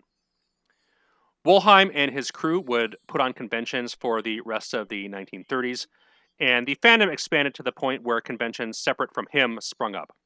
One of the people that is another important figure in this whole saga is Sam Moskowitz, who published the first issue of his zine Helios in June of 1937. Before this episode, Moskowitz is one of the most invoked names on the podcast, as he was later a prominent science fiction critic and author, perhaps from our standpoint, the most significant of which is the rediscovery of Edward Page Mitchell, who we've, of course, covered on the podcast numerous times, and we really enjoy his stuff. But he was also not above getting in his own little feuds, and he was in particular at odds with Wollheim, and he set up his own conventions in Newark. From what I can tell, these feuds stem from petty disputes over convention reporting, And personally, I think it would be agonizing and totally off-putting dealing with this kind of stuff and these personalities, but I guess that's the nature of fandom. But by 1939, conventions were being held in the UK as well, and by this time, Speer notes that the rising popularity of fan fiction, that is, fiction in which the principal characters are fans, either synthetic type characters or actual personages. Cosmic Tales under Kuslan was foremost in this, and Mickey also calls to mind another exception in the main current. In addition to the publications already mentioned, Moskowitz cites the Fantasy Fan, the Fantasy Magazine, and Fantasy News as being the most important fan publications. So that kind of briefly brings us up to 1939, and if you want some more information, definitely check out these Speer and Moskowitz books. As we've mentioned, the Moskowitz is incredibly, incredibly detailed and contains tons of photographs. It's maybe not the most captivating and thrilling read, but it is extremely detailed and contains a lot of information. More than I wanted to know, I think. But I'm really glad somebody was documenting this stuff so thoroughly. And I do think, like, it is an interesting contrast, too, to, like, some of the music stuff, right? Where it does seem like their approach is a little bit less, I don't know, like there's a real effort among the science fiction fan community to be organized and be like kind of a coherent movement almost. And it feels like idealism, it feels like something that punks definitely don't have. Yeah, right. So, interesting. It's really interesting to see all that, I think. It definitely is. Yeah. And it's just, I guess, also somewhat unique in that it differs from other areas of science fiction we've looked at, like the Latin American stuff or the Soviet stuff, where there is this huge amount of primary documentation there. So all the questions that kind of pop up when we're doing the research, well, they're answered in excruciating detail by some of these reference works. So yeah, it's good that the stuff is there. And it's, again, all online if you want to dig into it. But July 1939 is, like we've mentioned, not only the issue of Astounding we'll be focusing on next month, but also when the first Worldcon was held, of which Moskowitz was instrumental in establishing, and of course is still being held today, and I guess we could consider it's the main convention for science fiction literature, that the Hugo Awards are presented there. And so the Hugo Awards of 2023 is the 81st World Science Fiction Convention. So yeah, quite a long-running and successful convention, of course. But this first one was also rife with drama, with Wolheim and Moskowitz. Moskowitz denied entry to him, Frederick Pohl Mitchell, as well as Robert A. Lowndes, Cyril Kornbluth, and Jack Gillespie. So a lot of feuds with a lot of people, probably over for really petty teenager reasons. Yeah. And they're all mostly men from a certain area of a certain age. Yeah. I think Moskowitz does mention one black fan early on. Yeah. It's kind of, he doesn't really go into it very much. Apparently he was a rocket enthusiast and people were meeting at his house and stuff like that. Yeah. Yeah. It definitely seems like most of the people that were into this were definitely not a diverse bunch. Mostly young, white, almost no women. And I think that was the only non-white person that is mentioned in the early fandom history. But you gotta wonder, too, with some of the kind of personalities that were involved, like, if women had kind of really been interested in hanging out with them, maybe some of them would have been like, nah, that's okay. Yeah. I can be a science fiction fan without being into that. Yeah. Yeah. It does feel very much like a boys' club, though. That does kind of segue into one kind of final addendum and coda to this whole story, is that Wolheim, I guess, is most known now for his bootlegging of Lord of the Rings decades after the events of this take place. But he also is featured in a recent documentary entitled Casa Susanna that features one aspect of his later life from the 1960s, which was previously unknown to this documentary coming out a couple years ago. And that his daughter found out after his death that he spent several years at what was referred to as the time as a cross-dressing club in the Catskills, and wrote the book A Year Among the Girls under the pseudonym Daryl Raynor. And the book appears divisive in the transgender community, but Wollheim being the author was not known until very recently. The language used in, I guess, Wollheim's book and the documentary is probably different than the language would be used today. Wollheim didn't refer to himself using female pronouns. Would he do so differently if he was a teenager in the 2020s versus the 1920s? That's really impossible to say, but it is a very, I guess, interesting look at his life, in that this was pretty much a secret known to nobody in the community until a couple years ago. Yeah. So it's kind of a weird and interesting tangent there. Yeah, he seems to be somebody who likes to provoke people, and I kind of wonder if, I mean, it'd be interesting to read the book. I guess that would answer the question. But Yeah. It just seems like sometimes he just wants to make people feel intimidated almost by his actions and then the crazy things that he says and stuff. Because I kind of get that feeling of that kind of personality. But, yeah, and I think one of the criticisms of the book that is a bit sensationalized. But yeah, it would be an interesting read for sure. I mean, connection to the science fiction community aside. So I guess getting back to the community and the fandom, this story again has been primarily American and British.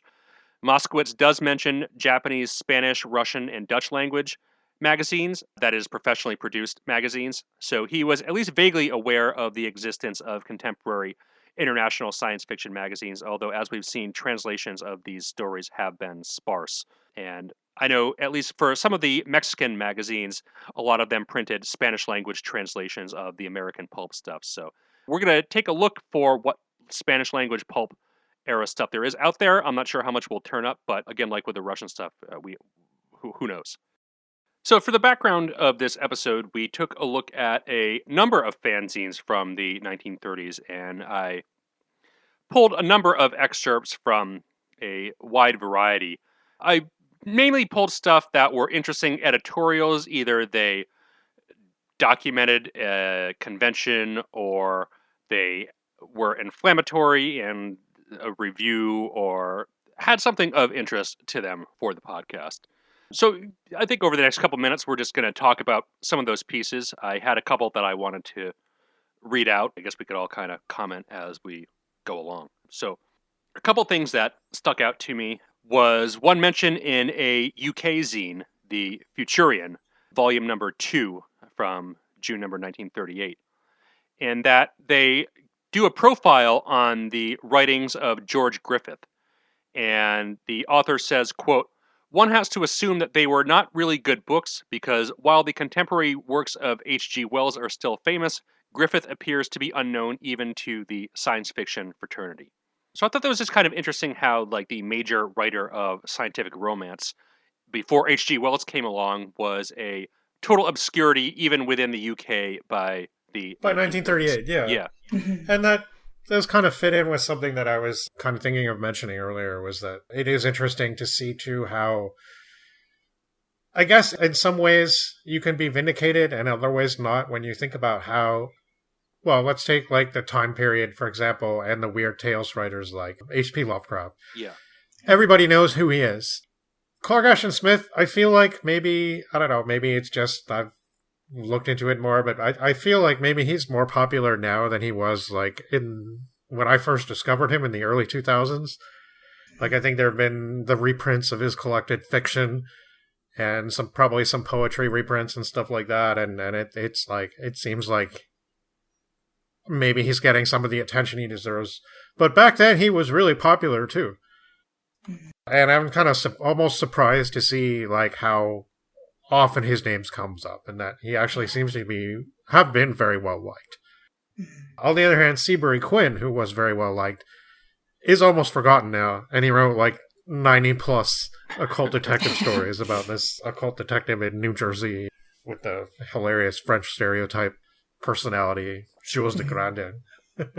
Yeah, I remember when looking through some of the Weird Tales stuff, and not at the time not knowing his name and seeing all the stuff that he had written for the magazine. Oh yeah, they love him, yeah. Yeah. And Clark Ashton Smith definitely seems to be like the celebrity along with Lovecraft and the fanzines that lean more towards the Weird Tales angle. Yeah. Yeah, because there was in Moskowitz reading about the time when I think it was Forrest Ackerman, like, criticized one of his stories, and everyone sort of attacked him and, like, came to came to Smith's defense.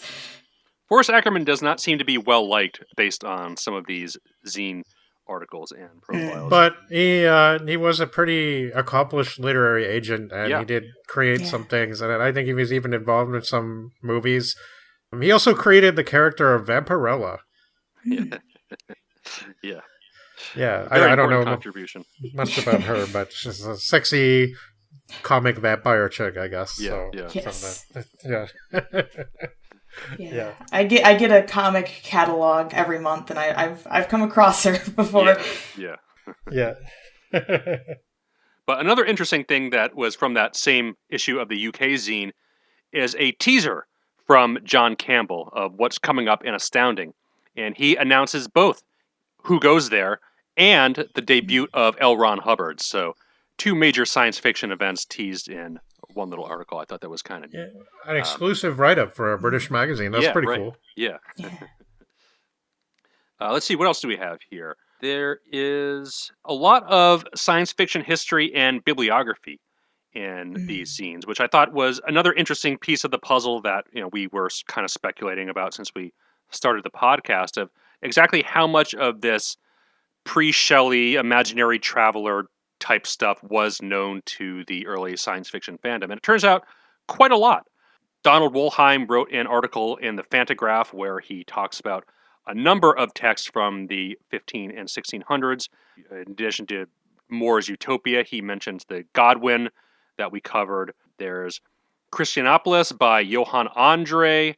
We covered New Atlantis. He mentions City of the Sun by Thomas and Campanella. Incarnia by Johannes Biselius. And a number of these other obscure 1600s titles. Rather amusing sounding one is the Floating Island by the unfortunately named Richard Head, written in 1673. So, do you guys actually think he read most of these? I'm not sure. I mean, yeah, we don't know. That's the thing. But I just kind of wonder, is he just trying to show off his knowledge in the fanzine by putting all this stuff in? It's certainly possible, but it's also possible he had access to a large library like you'd find in New York and might have been actually able to read these things. He does seem like somebody who would have read quite voraciously, so I mean, I can sort of imagine that maybe he has read some of these works.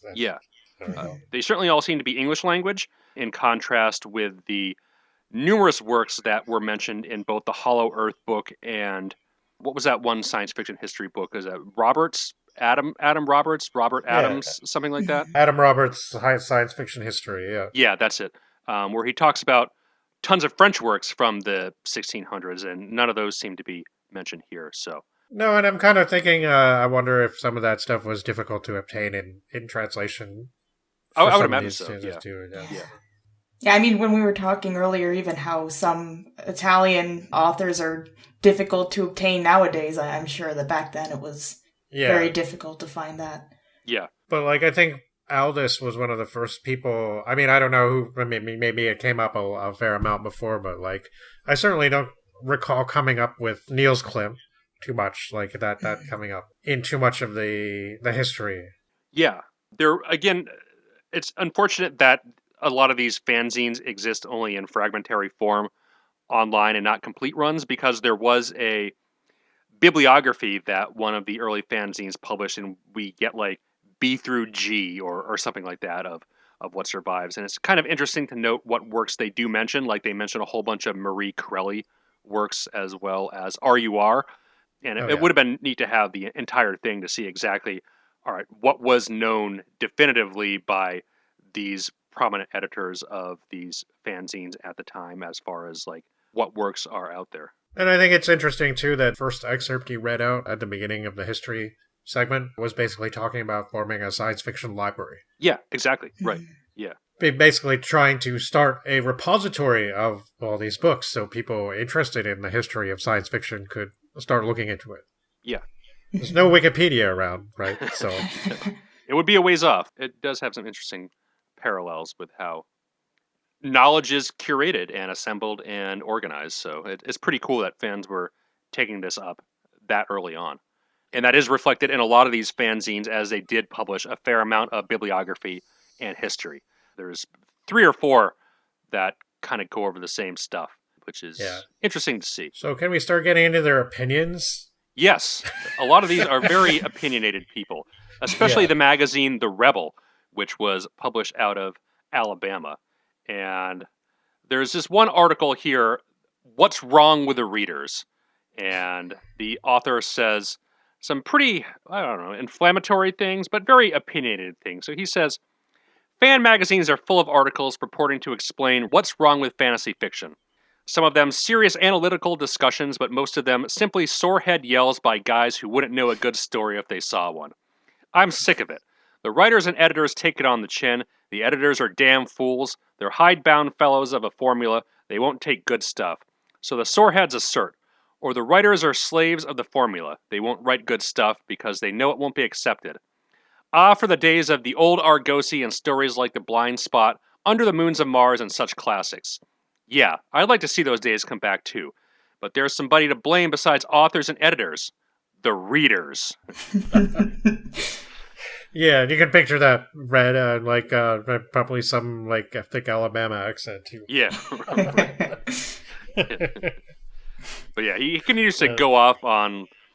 he specifically uses the phrase Tom Sawyer on Jupiter piffle as a way of dismissing all the other stuff that these, I guess, stupid kids are like. And oh yeah, not a fan of late period Mark Twain, huh? Yeah, right.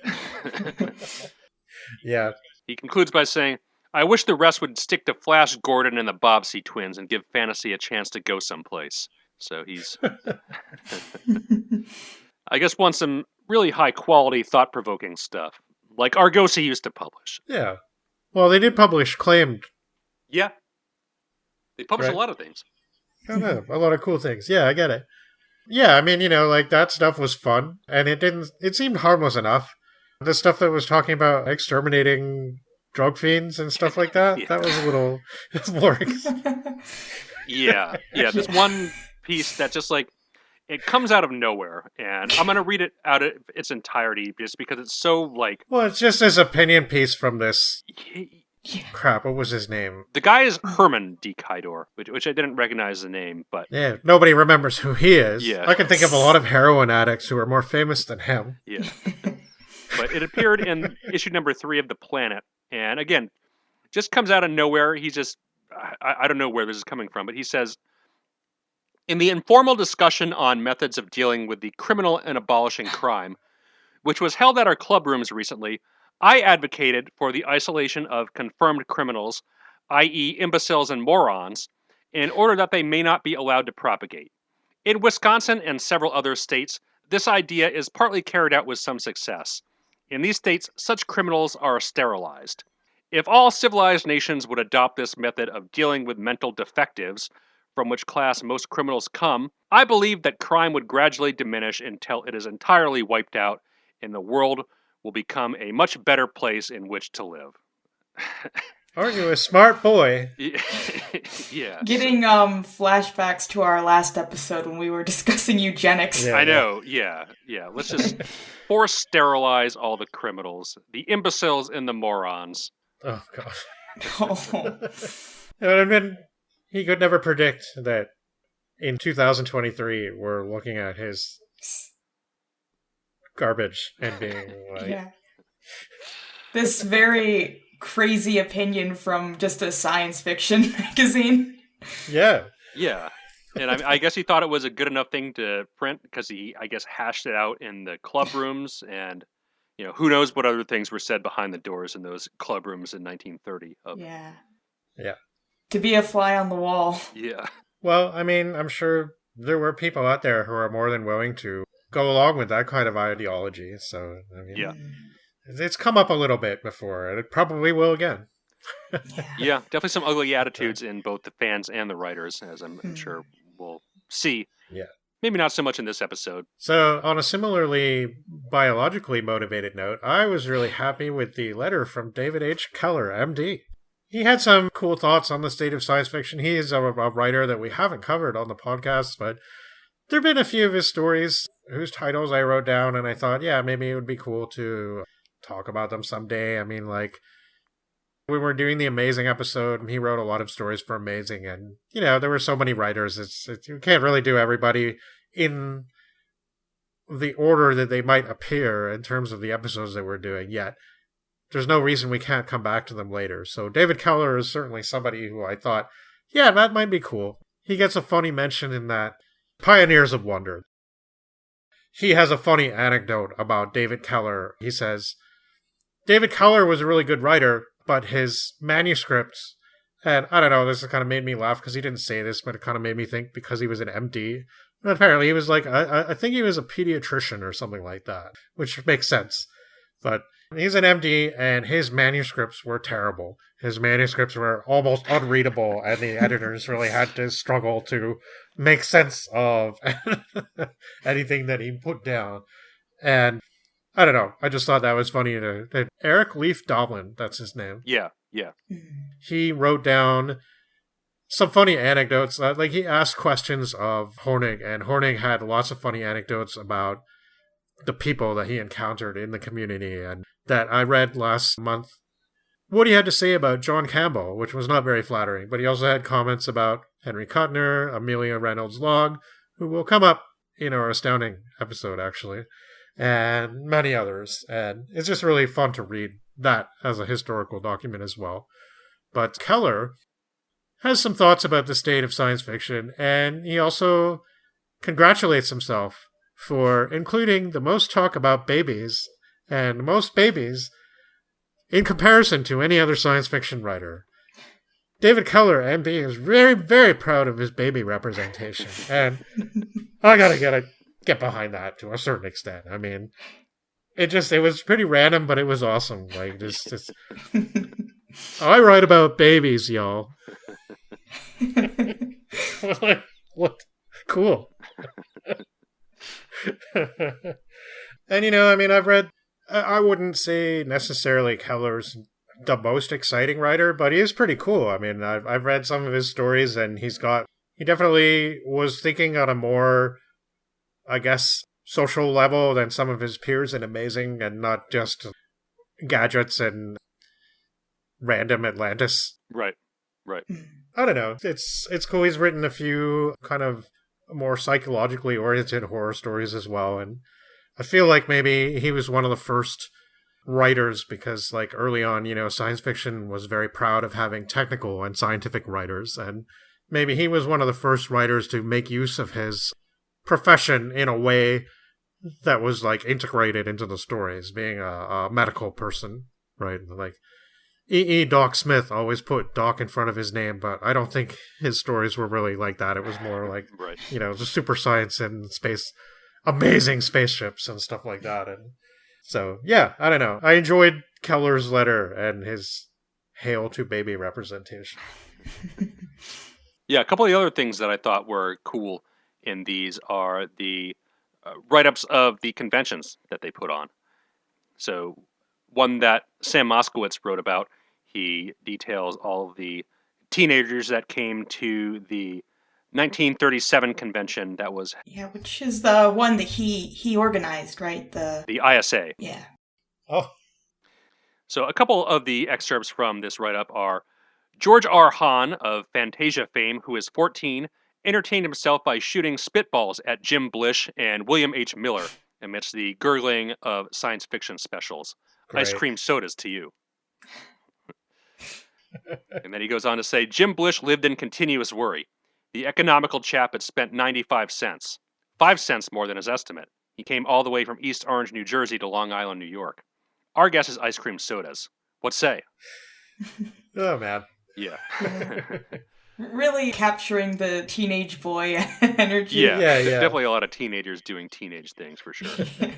So, we'll be talking about Jim Blish a little more in a bit.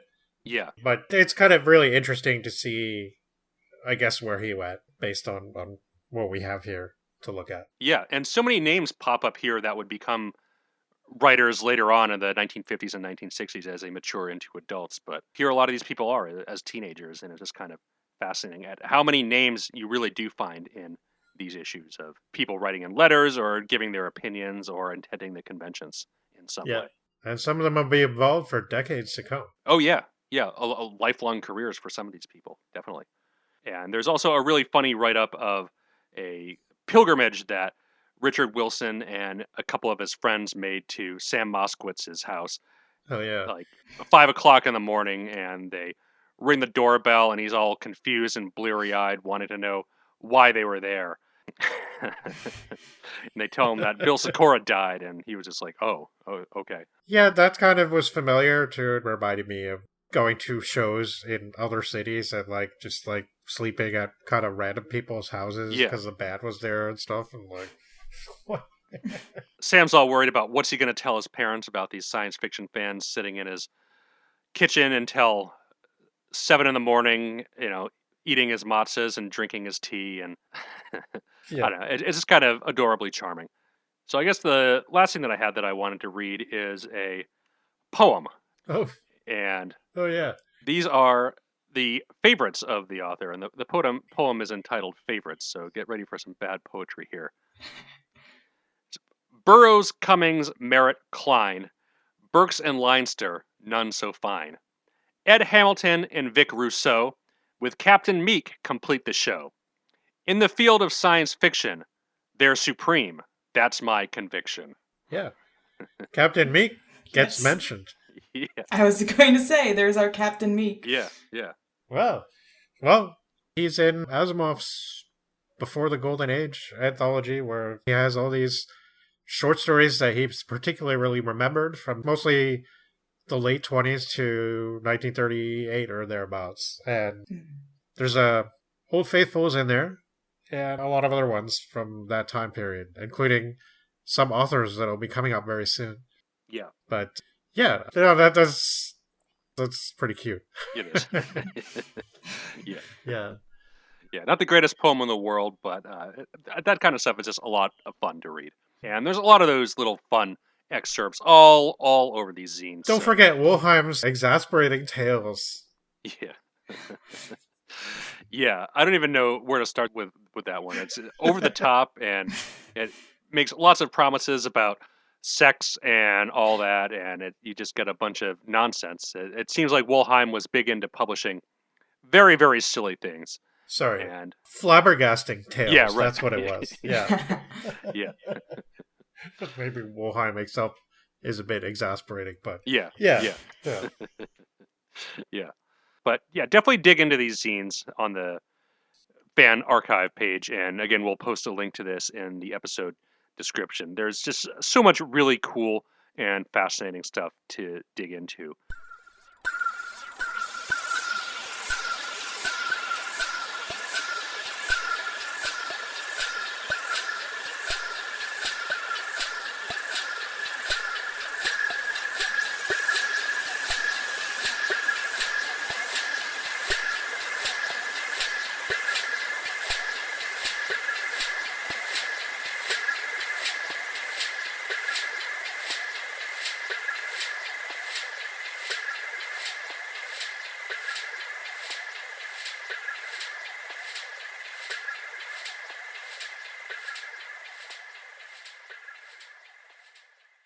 So I guess with that, why don't we start to transition into the fiction that was published in these fanzines, as we are a literature podcast, first and foremost, though the literature this time around... What did you say, literature? Yes, yeah. Literature. That's what we're talking about today. Yeah. It's not the main character of this episode, but we are going to list this as a regular episode and not a bonus episode, as we are talking about a couple of the stories that appear in some of these fanzines. Yeah, the Doctor Who magazine that I was talking about that Dwin published, it was it was mostly a fan magazine, obviously, but it featured news and features of various kind. There was a regular short fiction section, and usually featured one story every issue. I will say that there were definitely fanzines that were more dedicated to short fiction. Yeah. In Doctor Who, particularly, there were a few different magazines. Most of the names I can't remember, but there was actually a local guy. It wasn't that local, but lived in a town about an hour away from me, and he put out these really good quality, professional looking fiction zines, Doctor Who fiction zines. And it was like one a year for like maybe 5 years or something like that. And they were actually really good, like really well done. And so there are certain efforts in that Speer that work out. But I think most of these fan magazines that like actually just feature the odd fiction piece, you probably won't remember most of these stories. Like it's not generally, you don't really, I don't know. Yeah, like we'll talk about it as we go through these, but like most of these are amateur or cast off kind of works. They definitely are. In some ways, it kind of lends itself to the format. So fanzines are physically much smaller than your professionally printed magazine. Right. And they have a much smaller page count. So these stories themselves tend to be much shorter overall. But that doesn't mean the quality has to be less. I mean, no, that's true. But I mean, a story that would be like 5,000 or 6,000 words would take up the entire issue. So a lot of these stories that are printed in here are like 2,000 words or less. And there are a couple that are either stories that were rejected or were just like an unfinished sketch or something like that, or were written by teenagers who have no prior writing experience and really have no idea. And often they're the zine editors. Right, exactly, yeah. So they get to, they get to print their stuff. Right, yeah. Yes. So let's talk about the teenagers first, because in a way I think they're a little bit more interesting than the professionally published authors, even though those are probably better stories than the teenager works. The teenager works just have a certain charm to it, and while I wouldn't want to read like a whole book of this stuff, it's kind of interesting picking a couple here and there. So Sam Moskowitz, in the first issue of his zine Helios, published, at first I wasn't really sure if it was even a story. I guess it kind of is, but it's Why Our Ship Doesn't Move, and he subtitles it A Science Fiction Story of Human Appeal and Original Thought. So the title is definitely the coolest thing about the story. Yeah. It's 300 words, basically. It's only 3 paragraphs. It's easily the shortest thing that we're taking a look at tonight. It's even shorter than some stuff we've read on air in its entirety, so it's incredibly short.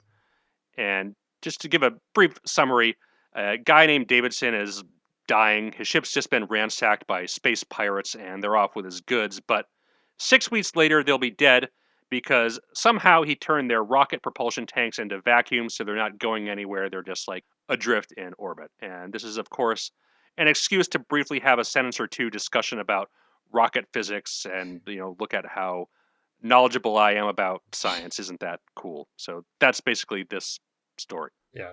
Yeah, I mean, it didn't make any sense, didn't go anywhere, but it almost feels superfluous to even comment on that.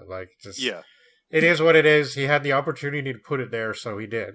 And that's pretty much Moskowitz. I guess he did maybe write a little bit of fiction later, but he's definitely more known as a science fiction historian and critic than an actual prose writer. So yeah, I was interested in seeing what his fiction would be like, because we have all read what his work is like for podcast backgrounds. We read the Edward Page Mitchell section that he wrote, and also I had to read, didn't have to, but I read for the Olaf Stapledon background what he wrote about him. So I was kind of interested to see what his prose would be like, and it's I definitely prefer his nonfiction works. Right.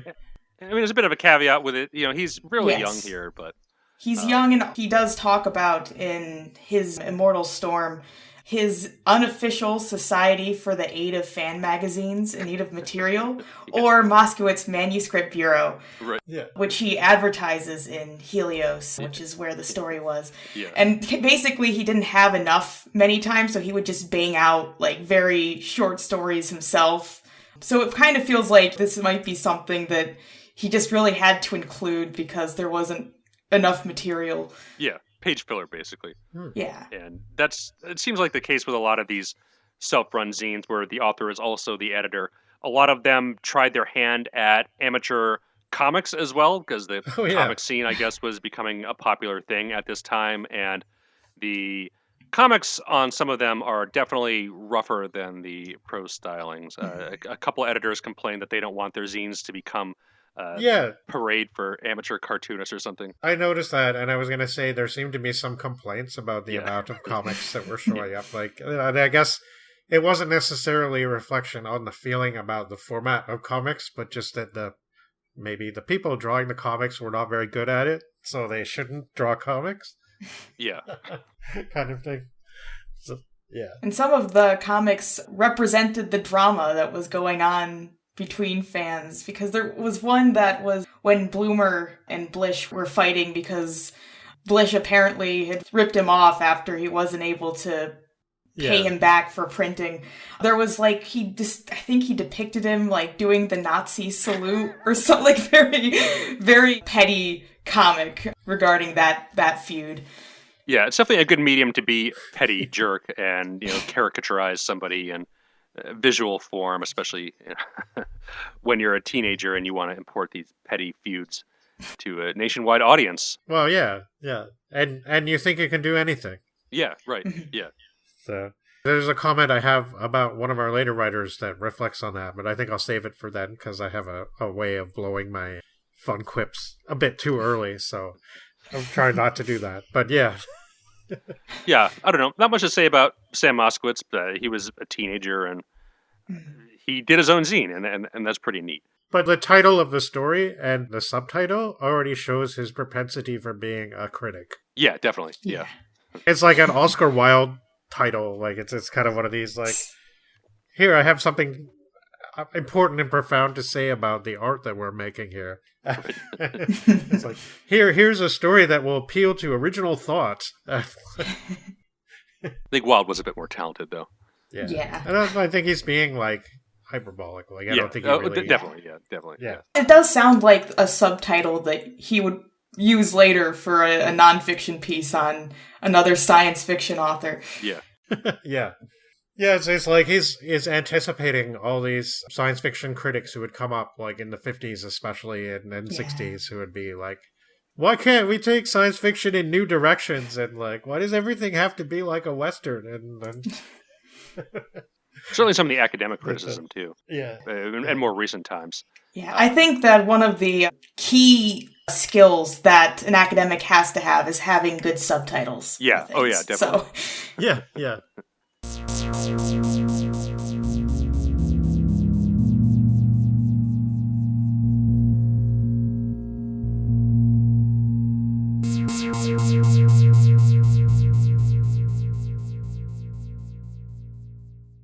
Another teenager running his own zine and writing his own fiction was Jim Blish, right? Who would become known as a science fiction author in his later life. Yeah. Multiple award winner, very well acclaimed. And this one is Pursuit into Nowhere. I guess he did a series of this stuff adapted from the Annals of Space Patrol in his zine, The Planeteer. Yeah, so the Planeteer is some kind of space pirate, basically. Yeah, right. It reminded me a lot of The Prince of Space by Jack Williamson. Just written by a teenager whose skills are very unfocused. Right. So this is the guy that I was thinking of. And I will say now that I think the difference between a writer and everybody else is that eventually everybody else learns to stop sharing their fantasies with the world, and a writer just learns to get better at it to the point where he's like, now we can do this. And Jim Blish is that guy. This story is really bad, but I mean, by the 1940s, he would be doing really cool stuff. His heyday was really in the 1950s. He wrote really cool stories like The Sunken Universe and Surface Tension, which are about like humans miniaturized to microscopic size and in a new world that they have to live like that, basically. So a lot of the things he wrote about were like cool biological changes in humanity that's necessary to adapt to space travel or colonization and stuff like that. But he also did a lot of other stuff. We're going to talk a little bit about Star Trek later. James Blish, novelized all of the original series of Star Trek. As we're speaking, I have his novelizations like on the shelf next to me with all my other Star Trek books. Yeah, I've read a couple myself. And basically what they are is, it's not like the Doctor Who novelizations. there's several in one book, so they're like short stories. I can't remember how many of them there are, but there's like maybe three or so every Trek season. So each one contains like maybe 6 or 7 Star Trek stories. And they're novelized by a person who had access to the scripts, but never actually saw the show. At least not in the early ones. Some people say that the early ones are really interesting, like because they kind of portray the characters as he saw them in his head from reading the scripts, not necessarily from seeing Shatner and Nimoy, right? So that's kind of cool. Blish also wrote the story There Shall Be No Darkness, which was made into the film The Beast Must Die by our old favorites Amicus. Yes. Blish was born in 1921, and he only lived till 1975. I think he was born in the New Jersey area somewhere, and he moved to England in 1969 and died 5 years later. So he definitely grew as a writer big time. One of the books that I had written down for a future possibility for Chrononauts was the 1960-something Hugo winner, Case of Conscience, which was the first book in what became a series, kind of. I think the connections are pretty loose, but the series is known as Black Easter, and it's kind of this... It starts out as science fiction with a kind of a religious overtone to it, and develops into this crazy apocalyptic scenario with demons and demigods and all this, and magic and crazy shit. It's like pretty awesome. Case of Conscience is more like weird first contact science fiction, and this Jesuit priest has to decide if he thinks that this planet is inhabited by devils or not, basically. It's really interesting, and I definitely want to cover it on the podcast. So yeah, it's really fascinating to come to this like really early example of Blish writing. Like, he's not a writer I'm hugely knowledgeable about, but I've read enough of his stuff where I would say, yeah, like I kind of know his style, I know his things. The Star Trek stuff is not really typical of him, but at the same time it is. Like, I can see why he did it, and he didn't just write novelizations either. He wrote the first official Star Trek tie-in book, Spock Must Die. So this is, again, like the Encyclopedia of Science Fiction written by Don Amaso actually places him on a level with pretty close to like Asimov and Heinlein and Clarke in terms of popularity among science fiction authors. And certainly those Star Trek novelizations are probably on more shelves than many other science fiction books, right? So I don't know. This is it. Blish really became, and you know, he was also a critic and wrote a lot of essays about not just science fiction, but other. I mean, he had a lot of other interests as well. He was very passionate about music and classical music in particular. So yeah, interesting guy. Long history of writing. Yeah, this is just some story about a space pirate and his weird vengeance on, I don't know, there's a character called the Avenger, but he's like the villain. Yeah. I kind of thought like maybe he should be the good guy. Yeah, the whole thing is pretty confused. Yeah, I thought maybe he was trying to subvert things, but maybe he could have just been confused about it. Yeah, so this was published in 1936, probably right around the time he turned 15, so I don't know if he wrote it when he was like 14 or... Right. But really young. It reads very much like that. Yeah. It really does. I do have to ask, how would the two of you pronounce the navigator's name? I have no idea. I have no idea. You know what? I don't think Blish wanted us to. That's why he got rid of him like within the first scene, right? He's like, introduce this character whose name you can't pronounce, and then thank God we killed him off. Right, I think that was... Yeah, I mean, talk about ridiculous science fiction names. This one might be up there as far as the silliest one we've covered Navigator, so far. Yeah. So it is spelled TUVQXZ-JK. I was close. Yeah. That. Yeah. Yeah. Just a key smash. Yeah, he's from Ganymede, so if you want to picture what the Ganymede language is like, we would certainly be interested in hearing your comments on the matter. Yeah. I think it's interesting to see how early on, and I mean, I shouldn't be surprised by this, but how early on in the fandom people were like making spoofs and parodies and all kinds of like, it's just, it's not some new thing that came about in the 90s. Like, it's always been happening. Yeah. Right. Yeah, I mean, it's hard to tell with this one how much is tongue-in-cheek and how much is a sincere adventure written by a kid. It very much feels like a comic book Prince of Space, where we have our hero and the over-the-top villain who presumably are recurring characters through every story.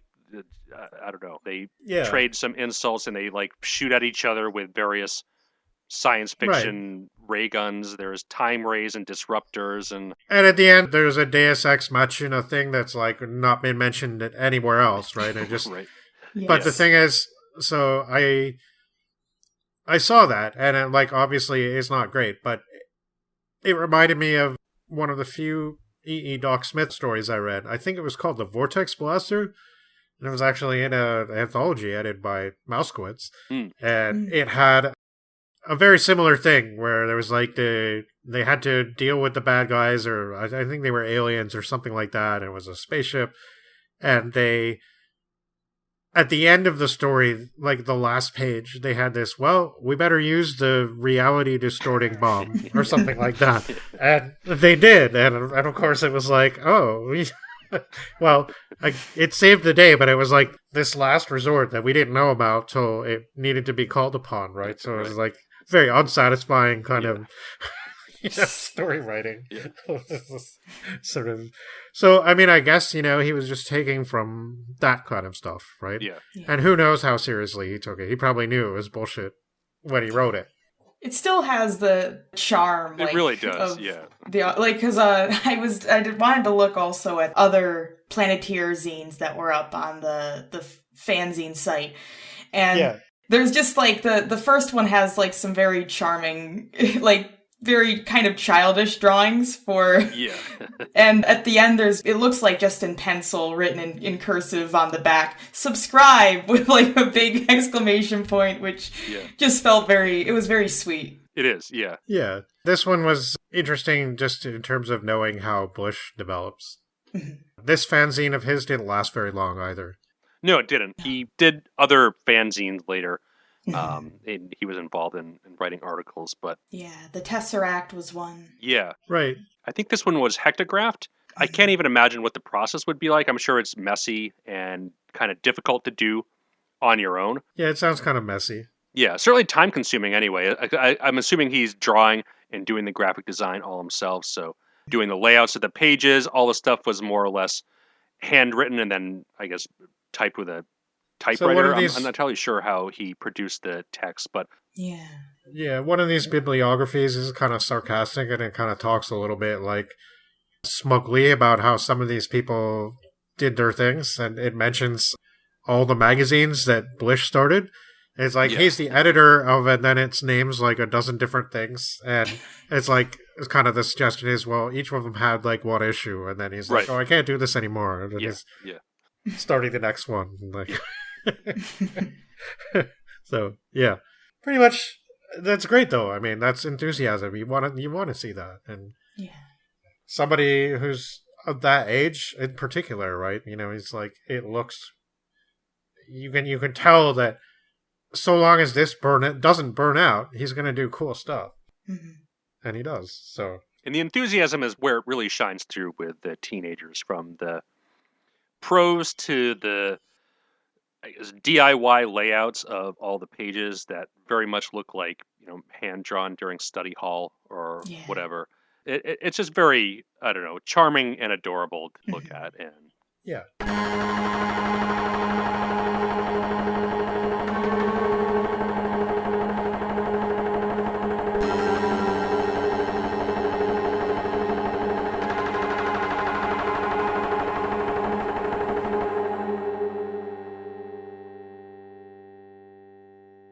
these fanzines also were in contact with the professionals and would publish some of their fiction from time to time. I mean, presumably this is all stuff that got rejected from magazines like amazing or weird tales, or was stuff that was either too short or too much of a sketch to be submitted to something that would pay money for it. So a lot of the fanzines would probably pay a lesser amount to get some of these big names in their zines so they could advertise saying, oh, we have Clark Ashton Smith in our issue.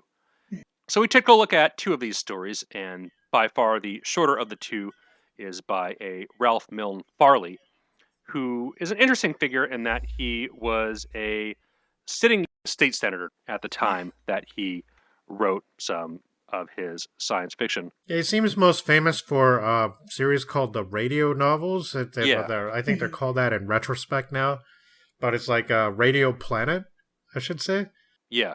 There's a whole bunch of books about the Radio Planet, and I think they were serialized. I can't remember what magazine it was. Yeah, he had a bunch of stuff in Argosy. I know he had works in both Amazing and Astounding. Yeah, he had a bunch of stuff. Yeah, a whole bunch of places. But yeah, interesting, a senator while writing this stuff. So kind of an interesting intersection of careers that you don't really see too often in the genre. Yeah, because he wrote political books under his real name, and then he would write like sci-fi under the pseudonym. Yeah, so this is a pseudonym. Yeah. His real name was Roger Sherman Hoare. That sounds more like a senator name to me. Right, yeah. But yeah, he had a lengthy political and law career. You know, he got his law degree from Harvard, served in Massachusetts government for a while, and he was also big into this science fiction stuff. So the story that he submitted to the fantasy magazine that we read is the Rexmel, and it's, again, very short. It's kind of a fun sailor's yarn. Yeah. And there's a superstition that when the rats all leave a ship before a ship starts on a voyage is a sign that the ship is going to be lost on that trip. So this is apparently due to a smell that a doomed ship gives off, and this smell has been duplicated by a German chemist out of coal tar, and he's testing it out as a commercial product. And the narrator sees the rats leaving a ship, the Mary B. So was it doomed, or was it superstition, or was it the Rexmel, which is the name of the product from wreck and smell? Tries to fool his buddy, saying that the newspaper reported it lost, but it really wasn't. Can you fool a rat? Who knows? Maybe. I don't know. It's kind of a neat, fun story. I don't really have too much to say about it. Yeah, there's not much to say. A while ago, I got the complete short story set of Theodore Sturgeon, and when we did the episode a while back on radio stuff, we talked about his story Ether Breather, and I think I talked a little bit about the early days of Sturgeon and how he was writing for McClure's newspaper stuff. And a lot of the stories from that time, now it was really interesting because he was obviously trying to find his voice, and some stuff that he wrote was never published, like in the early 30s. It was only published later. And a lot of that stuff's like really sophisticated and cool. But a lot of the newspaper stuff is very like, I don't know, it's weird. Like it's well written enough, but it has this kind of this, I don't know, like it feels like it has it's just trying to be a cute, silly story or have an agenda or like maybe slightly patriotic or something like that. Like it feels, I don't know, it's hard to explain, but it feels like something I would imagine seeing in a newspaper almost. Like now that you say that, it does feel like a newspaper piece, Yeah. I think that does feel like the way it would be. Yeah, I mean, it's kind of an odd contribution to a science fiction fanzine, I thought, actually. Yeah, I think they were more chasing the name than the actual story itself, I'd imagine. Because a lot of these would advertise in other fanzines saying, check out our next issue. We have stories by this big author, that big author. Farley, yeah.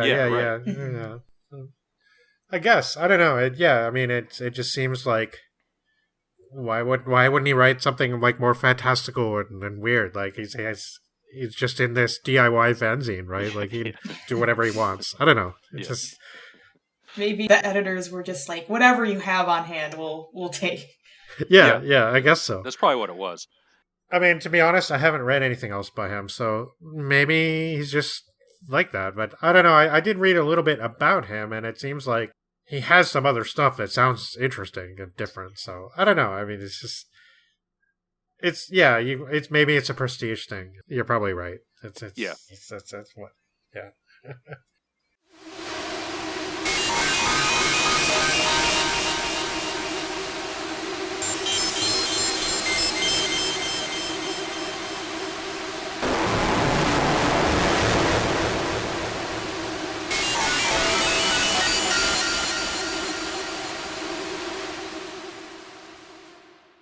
Certainly some other more prominent authors would come up in these zines who are still well regarded today. And the other one we took a look at from this category is Clark Ashton Smith, Primal City. Yeah, he has a story submission in the Fantasy Fan. Yeah. So this isn't really the way that I thought that we would introduce Clark Ashton Smith to the podcast. So I'm going to ramble a bit. I have a lot to say about Clark Ashton Smith. He's a writer I've been very familiar with for over 20 years now, I guess. And I like him a lot. I consider him a favorite. I love his prose. I think at his best, he's just like beautiful, macabre, dark, twisted, decadent. So good.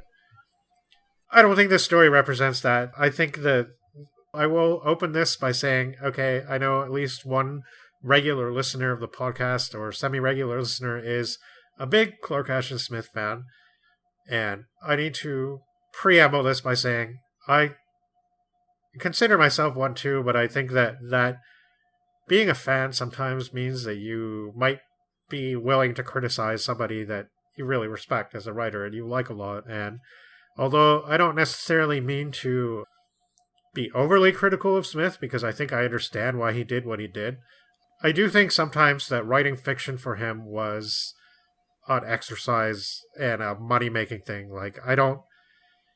Sometimes I don't think his heart was really in it. I think his heart was really in poetry, and that's what he wanted to do, and that's where, his best fiction actually, even though it's prose, reads very much like poetry. Right. And I think that, even though his science fiction stories are very inventive and very creative, I don't think this is really the area where he wanted to excel. And I think sometimes that he was a very frustrated person. He was part of the Weird Tales agglomeration with Lovecraft and Robert E. Howard. Those three are always mentioned in more or less the same breath. Clark Ashton Smith outlived all his friends. He lived till 1961, I believe. And he had long since stopped writing fiction by then. Nearly all his fiction writing is basically from 1930 till 1937, when Lovecraft died.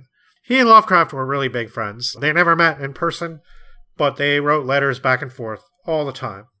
Smith spent most of his life in the Auburn, California area, and this is where he had his home. This is where his family lived. He was actually a person of many trades. Obviously, writing was something that meant a lot to him, but more so poetry than prose. He actually published his first book of poetry in 1912, and even now, some people consider it a really excellent work of poetry, and I would say that his poetry honestly stands really strong. I'm not necessarily an expert in poetry. I don't necessarily pretend to have vast knowledge of the great poets and stuff, but I think that he was far better than many of his contemporaries, certainly a better poet than Lovecraft was. And I think, as well as the writing, he had a lot of artistic endeavors that not a lot of people appreciated. Jack Williamson actually talks about this in his autobiography when he talks about going to Auburn with some of his friends, I think including Edmund Hamilton, to meet Clark Ashton Smith. And Smith took him to his upper loft where he had all his grotesque carvings. And these are things that he made out of wood that you can see pictures of online now. And apparently some of them are, every now and then, they go up for sale and they fetch quite an amount because they're original and grotesque and strange, I guess. But Williamson wasn't very impressed. He didn't seem to see a lot in what Smith had become, this really eccentric loner old guy living in the middle of nowhere in this desert area of California. And It seems like during his life he tried his hand at a few other professions too, including a lot of heavy manual labor stuff like mining and so forth. He was really unable to earn a satisfactory living by writing, even though it was something that he really wanted to do. And I think sometimes you can tell in his fiction he recycles a lot of ideas, but those ideas are really cool. And I think if you get the best sampling of those ideas, you're in for a really, really awesome ride, and you're in for some really exciting, beautiful, powerfully weird stories. And I think Smith at his best, his stories often tell of things like a person losing their identity or losing their being from some means or another. And sometimes it has to do with telepathic stuff. Sometimes it has to do with weird biology. Like Hodgson, he was very into not necessarily fungus, but like plant-animal hybrid creatures. Yeah. He has this like, and some of the artwork that he drew, he also did illustrations. And it reflects a lot of these things, like really weird minglings of the vegetable and animal species. And a lot of his stories depict that in really awesome, decadent, creepy ways. And also things like basically memory and ideas of memory and what it means to remember things from long ago and or strange points in space and time. Human beings having experiences of the otherworldly and of the alien, and then coming back to Earth and basically not being able to function anymore in society because now they've been exposed to so much, and so their brains have been so expanded or their senses so enhanced that when they return to the world of humans, now they're suddenly like everybody thinks they're an idiot because they can't function. That kind of stuff that Smith wrote so well, and so many weird alien landscapes. He has this series about a place called Zothique that's supposed to be the last continent on the Earth, when everything else is sunk under the ocean, and the sun is ancient and flickering and old, and Zothique is full of wizards and sorcerers and necromancy. So much necromancy. So morbid. I think the first story I ever read from him was a story called The Isle of the Torturers. And it was a story about this king who gets shipwrecked at sea with all his servants who are escaping a plague on his kingdom. And they end up shipwrecked on this island. And the people of the island are depraved. And they just want to torture them and put them through as much hell as they possibly can. And unlike Lovecraft, Smith loves describing just how horrible things are and the actual extent of all the horrible things his characters are going through, to the point where Weird Tales had to tone him down many times. And I'm going to call upon for our upcoming talk, actually, the collected fiction of Clark Ashton Smith, which is available in 5 volumes. And like the Conan series that Nate was talking about earlier in the episode, there's a lot of extra material that goes into the creation of the stories, lots of clips from letters and different things. And so it's pretty much the ideal way for anybody who's really interested in Clark Ashton Smith, but maybe who's already read like a sampling of the best stories in some anthology or collection somewhere, to really, really dive in. Because if you read all these volumes, you actually will see his weaknesses. You will see how he recycles a lot of the same ideas, and you will see the stories that he obviously wrote for money. And yes, even though it may not have been much money, this was the 1930s. Yeah. People do what they can, right? So, and I think getting that sort of perspective of getting beyond the, oh wow, this, like, he's awesome, right? And he is, but I guess it's really fascinating to get to know some of the details. And I guess just to give you a feeling of the Clark Ashton Smith style, I will just read the opening of the story, The Primal City, here. Now, I will say to start with, this is not Clark Ashton Smith at his best. I don't necessarily think that highly of this story. I like it. I mean, it's a pretty traditional weird tale, but I mean, in the sense, too, that traditional feeling comes from experience of things that came later. It does feel like a distillation of a lot of things, and Lovecraft really liked it, as we'll see. So this story starts with this passage. In these after days, when all things are touched with insoluble doubt and dereliction, I am not sure of the purpose that had taken us into that little visited land.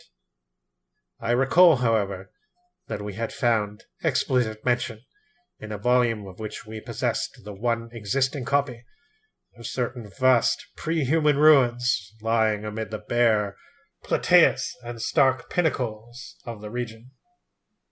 How we had acquired the volume I do not remember, but Sebastian Solder and I had given our youth and much of our manhood to the quest of hidden knowledge. And this book was a compendium of all things that men have forgotten or ignored in their desire to repudiate the inexplicable. So, yeah, this is a story about two guys who travel into South America. No, I think it's Africa. I thought it was India. Yeah, and they're looking for a lost city, a lost civilization, and they find it.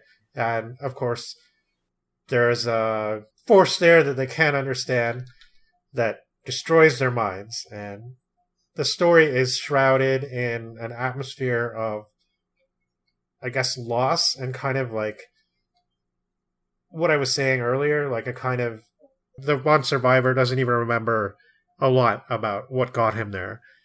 And I think the story itself isn't great, but what I think that Smith does here that kind of reflects a lot of his general work is this kind of feeling of like, yeah, like the mind has been so affected that at this point it's so dreamy and haze-like. And I think some of my favorite experiences of reading in, discovering Smith for the first time, and I don't know, after having a few puffs and just really getting into the atmosphere of Smith at his best. And this story did kind of bring back a little bit of that feeling to me, even though it's not necessarily him at his best. And I think part of that is Smith writing in the contemporary milieu, like nowadays, or, 1930s. I don't think that's really where he excels. Not everybody agrees. Interestingly enough, S.T. Joshi, when he selects Smith stories to include in his anthologies, it's often the ones set in his time.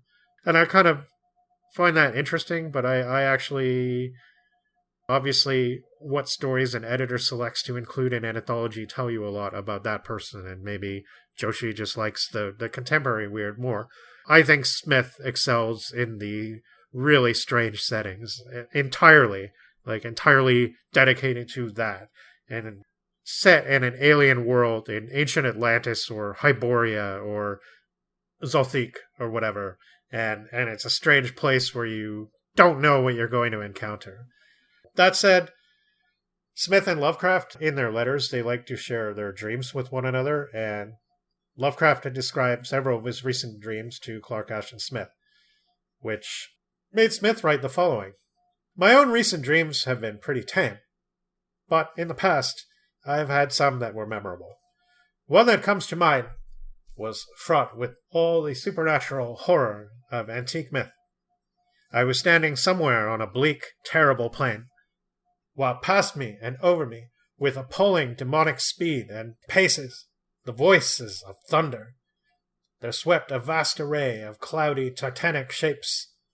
One of these, as it went by, pealed out the sonorous words, Aiton Euclarion, which I somehow took to be the name of the cloudy entity, or one of its fellows. And Smith said that this was a dream that he had when he was a boy. And in his return letter, Lovecraft wrote that, Your unusual dreams are tremendously interesting and much fuller of genuine, unhackneyed strangeness than any of mine. Aiton Euclarion! Of what festering horror in space-time's makeup have you had a veiled intimation?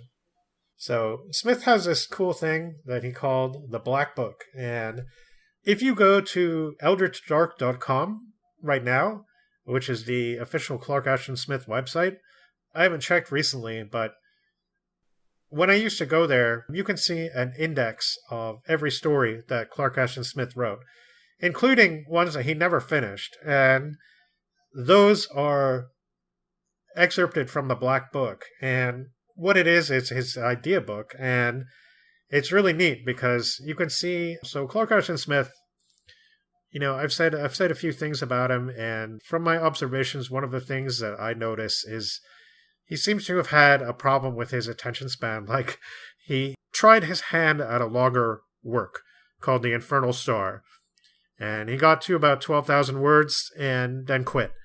And that would be the longest piece of fiction that he actually wrote if it was published. So everything that Smith published is short. He doesn't even have anything as lengthy as At the Mountains of Madness, for example, from Lovecraft. And it just seems like he had so many ideas for stories and so many things that he just jotted down in a fever and that never came to fruition.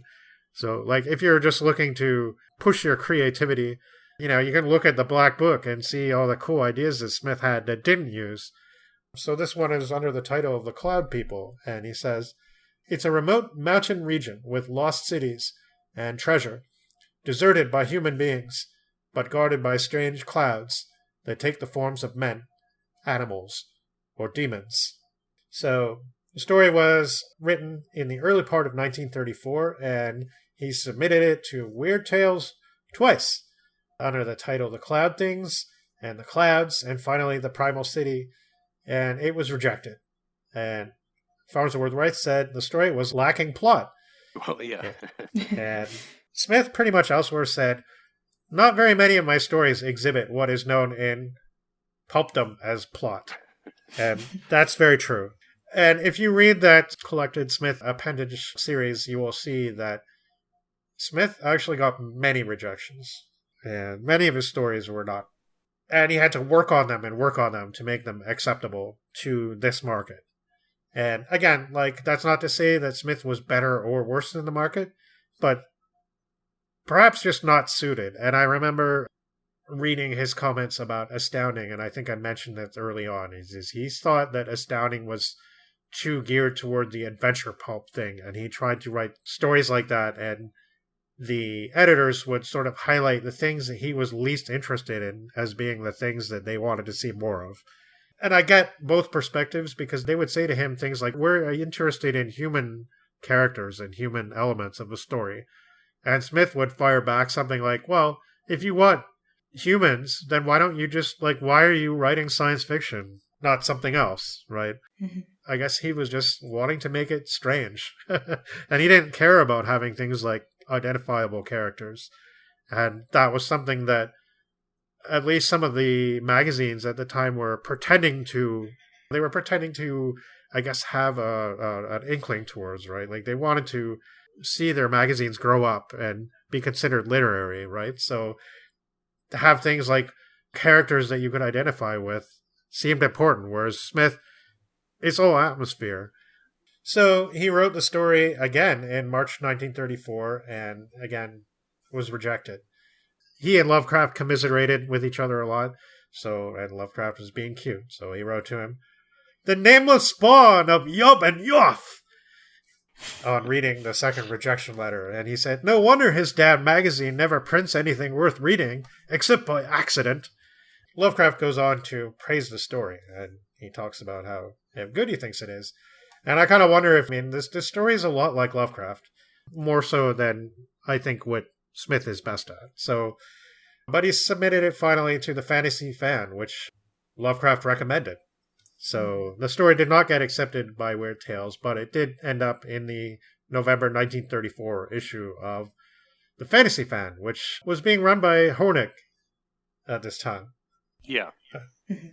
Yeah, I guess a couple of these zines were attached to people that had industry ties, but presumably they could use some of the same equipment in running these off. So, interestingly, the story was also reprinted in Comet Stories in 1940. And the editor made several changes, which are very strange, and the compilers of the Smith collection note this. They cite an example where Smith wrote, Their swiftness was that of the mountain-sweeping winds, and the editor of Comet changed it to, their swiftness was that of powered aircraft.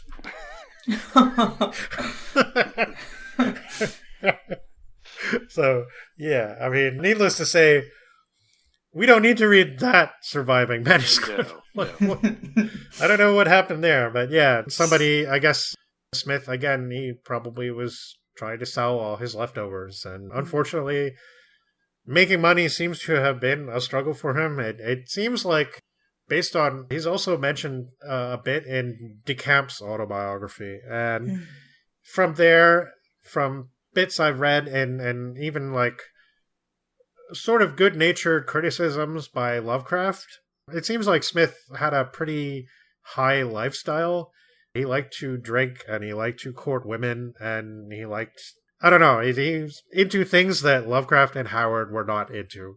He never, I don't know, he always seemed to be hang arounding in that, like, Northern California area, but he definitely seems to be a bit more of a decadent lover of the world kind of person, living a bit like that. So Lovecraft said that he perhaps had a bit too much of an affinity for wide women in song.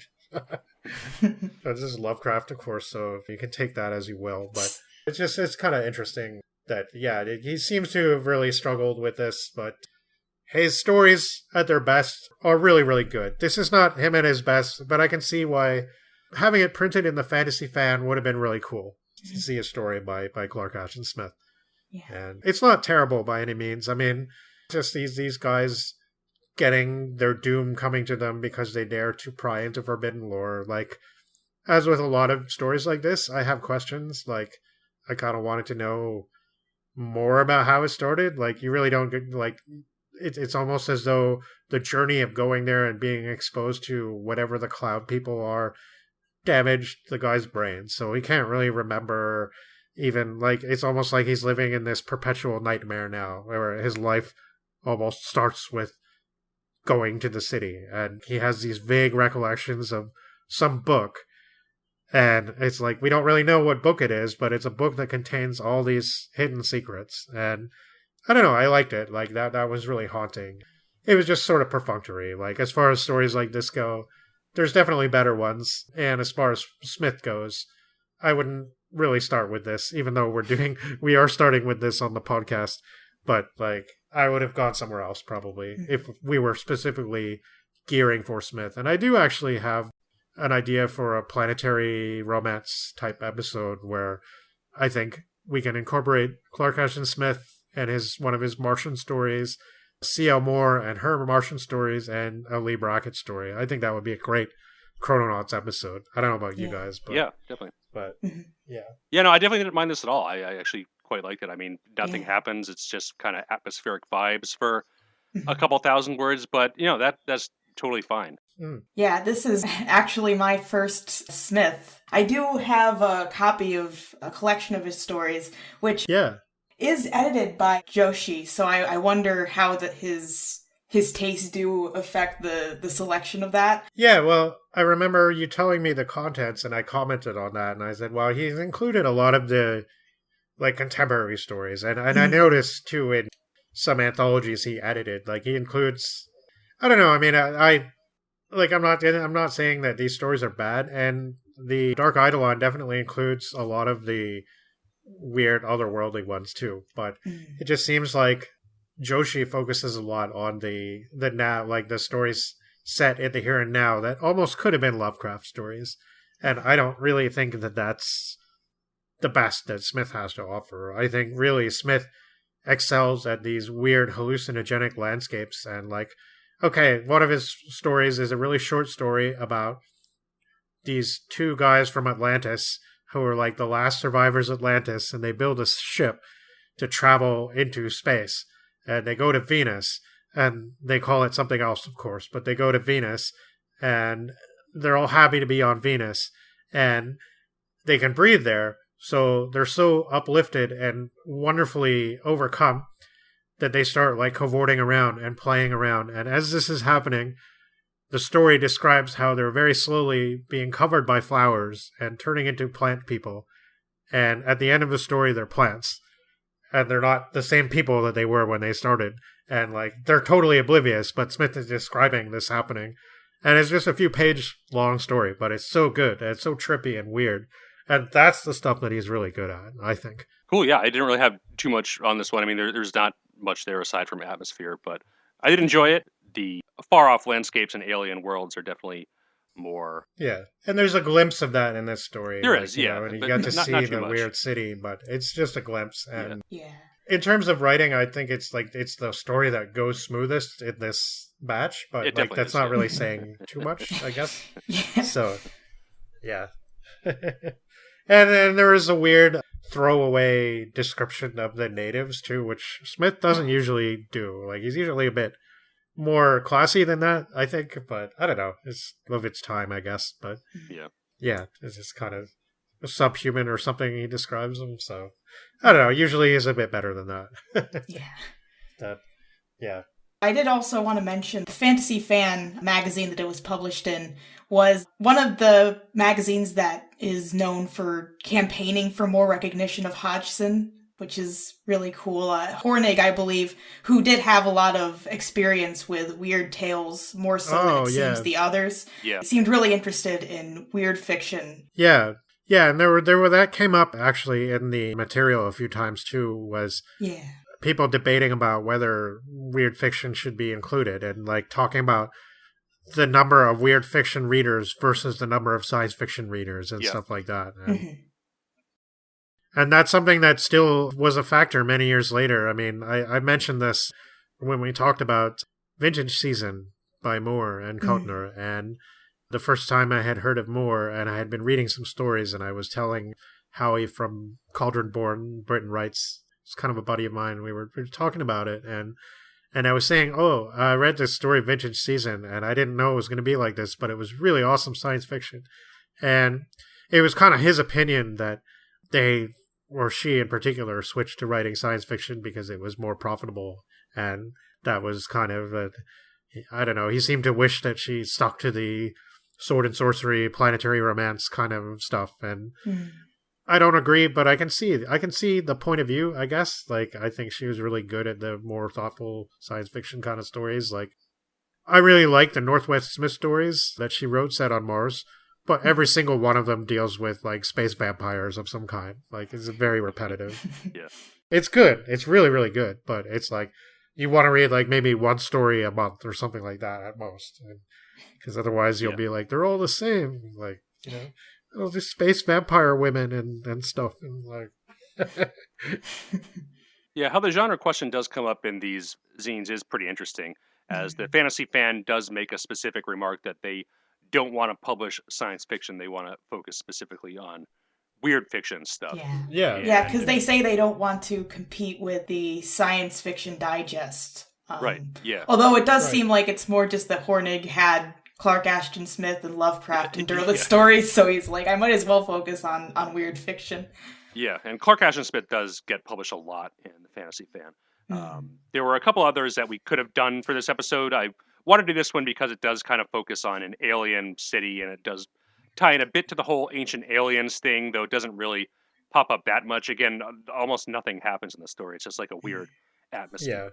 Yeah, and I think these magazines don't have conscientious editors from elsewhere going, hey, I like your writing, but you need to fix this and this and tighten up the plot of a story and this and that. Like, I think that's kind of one of the reasons why fan fiction sometimes is such a dicey proposition, is they don't have that kind of... There's something to be said for the Campbell or the Hornig or whatever, like, kind of figure standing over your shoulder going, well, that's not good. You can do this better, right? Farnsworth Wright rejected a lot of Clark Ashton Smith stories. He rejected quite a few Robert E. Howard stories, too. The Veil of Lost Women was never published in Weird Tales. Because he knew it was a bad Conan story. And racist as hell. So, And it's just like, you have somebody overseeing that's not necessarily a dedicated fan. I mean, maybe they are. But they also have an outside interest, I guess, and they're not going to play favorites necessarily, and just publish any old thing. So, I mean, you know, it's Nothing. I mean, I it's pretty much what I expected this time around. Like, I didn't really expect there to be any literary masterpieces, and I've read most of Clark Ashton Smith's stuff, but the Primal City is not one that I had got to until now.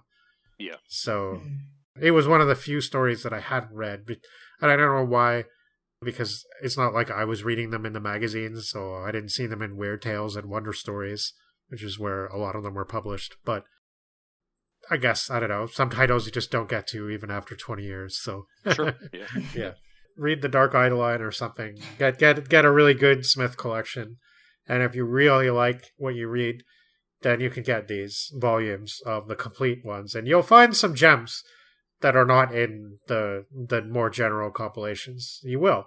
Even later on, like, he's, like many writers, he did seem to be getting a little more into science fiction later on, but he didn't write much after the 30s. There's only a few stories from the 40s and 50s, and most of them are not that notable. But there's a couple that I really like. There's one called The Schizoid Creator, about this guy who's trying to find God by performing electroshock type experiments on demons, basically. That's, I thought, was really cool.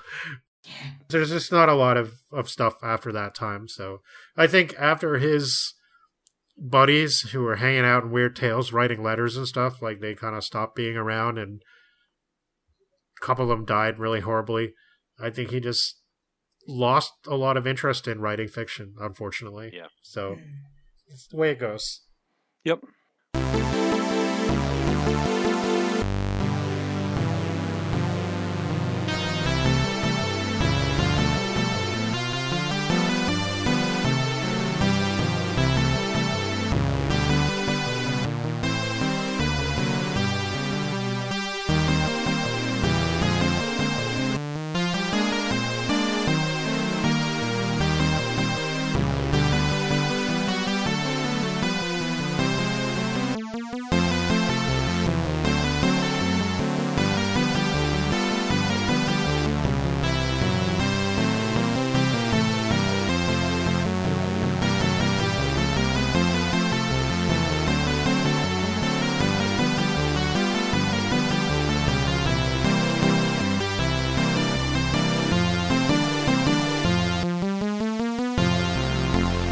Well, I guess before we take a break, we just want to cover one story real quick that's going to tie into the story after that.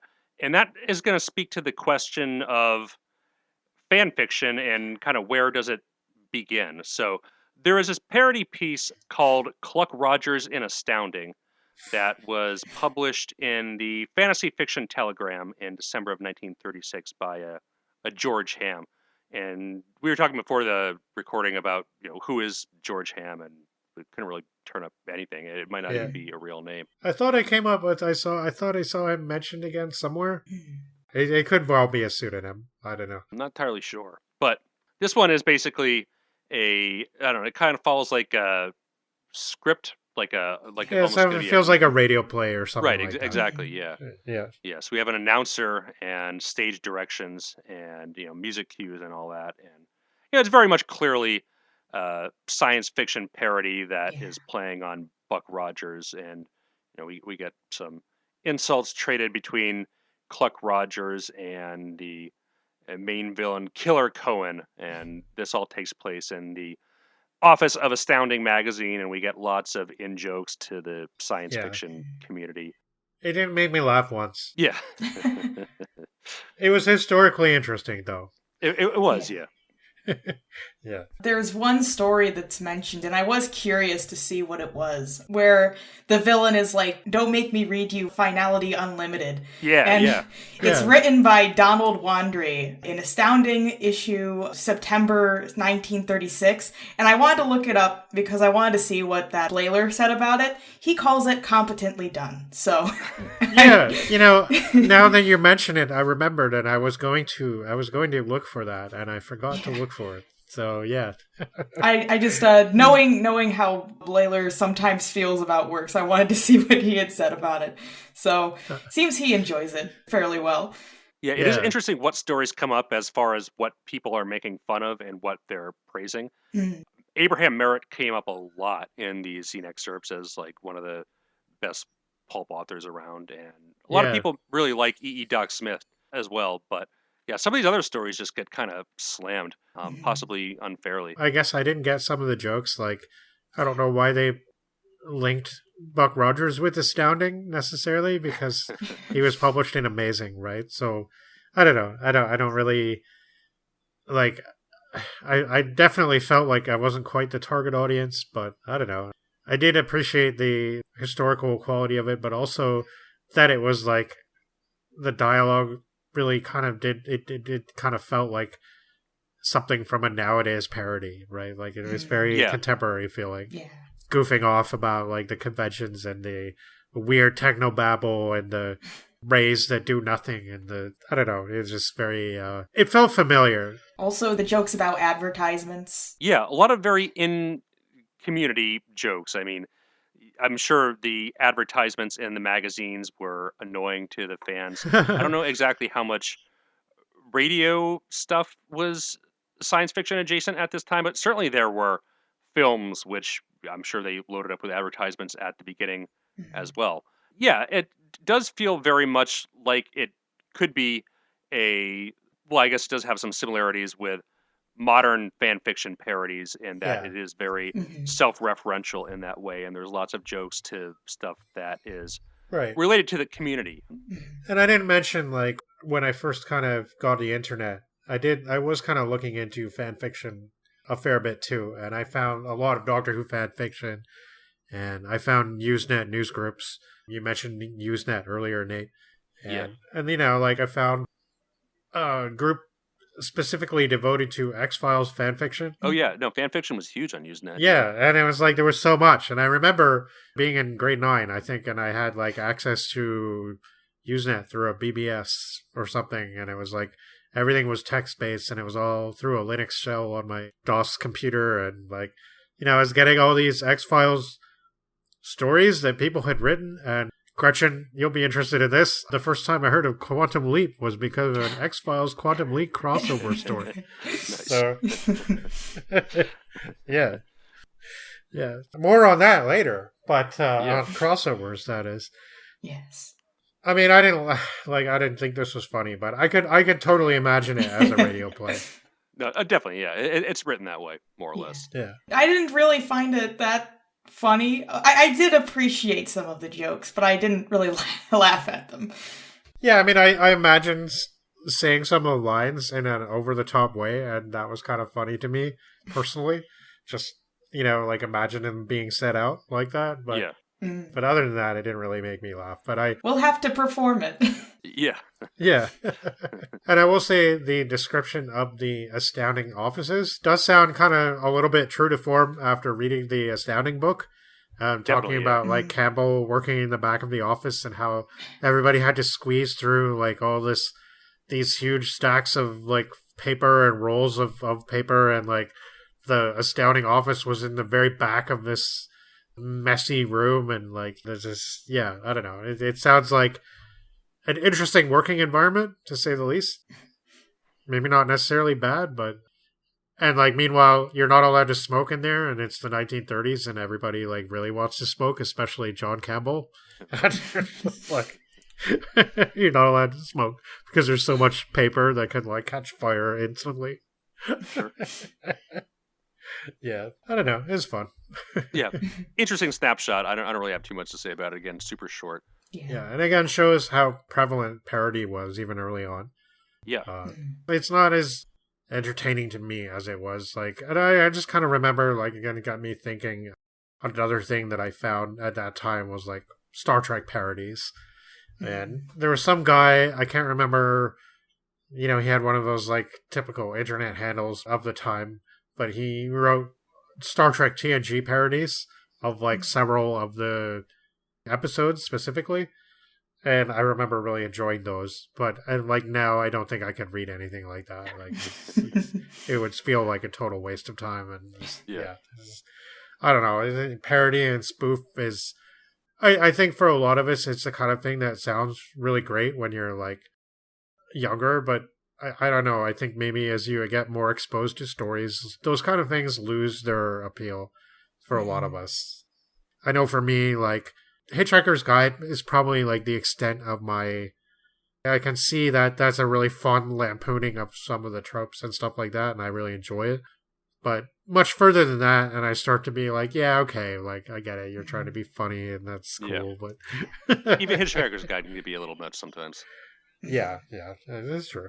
Yeah. Well, I guess with that, should we take a quick break? Yeah, we'll take a quick break, and we'll talk about Star Trek, eh? Yeah. All right.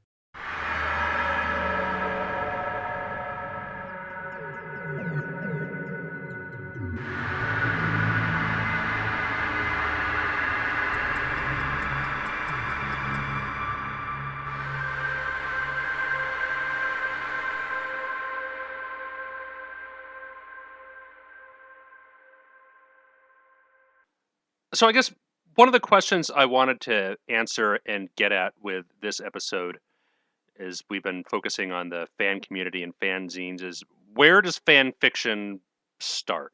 I mean, there's a clear difference between modern fan fiction and what Jules Verne was doing with Edgar Allan Poe. But where does that distinction begin and where does it end and what are the transition points? And the Cluck Rogers piece we just talked about is an interesting kind of parody, but fan fiction that's played with a straight face or not done as like an over the top spoof, it seems to not really develop until Star Trek in its modern form. And that we have independent authors publishing things in independent zines using the IP of somebody else.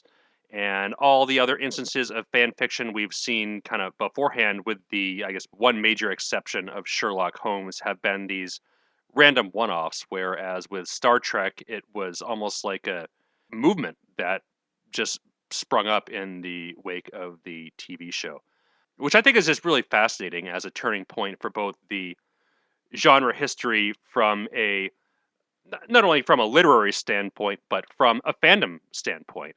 Here you have, for, again, with the exception of Sherlock Holmes, really the first time that people are publishing their own versions of established franchises and trading them with other fans and publishing them for fans to read. It doesn't seem to be a thing before this, aside from maybe some of the parodies like Cluck Rogers.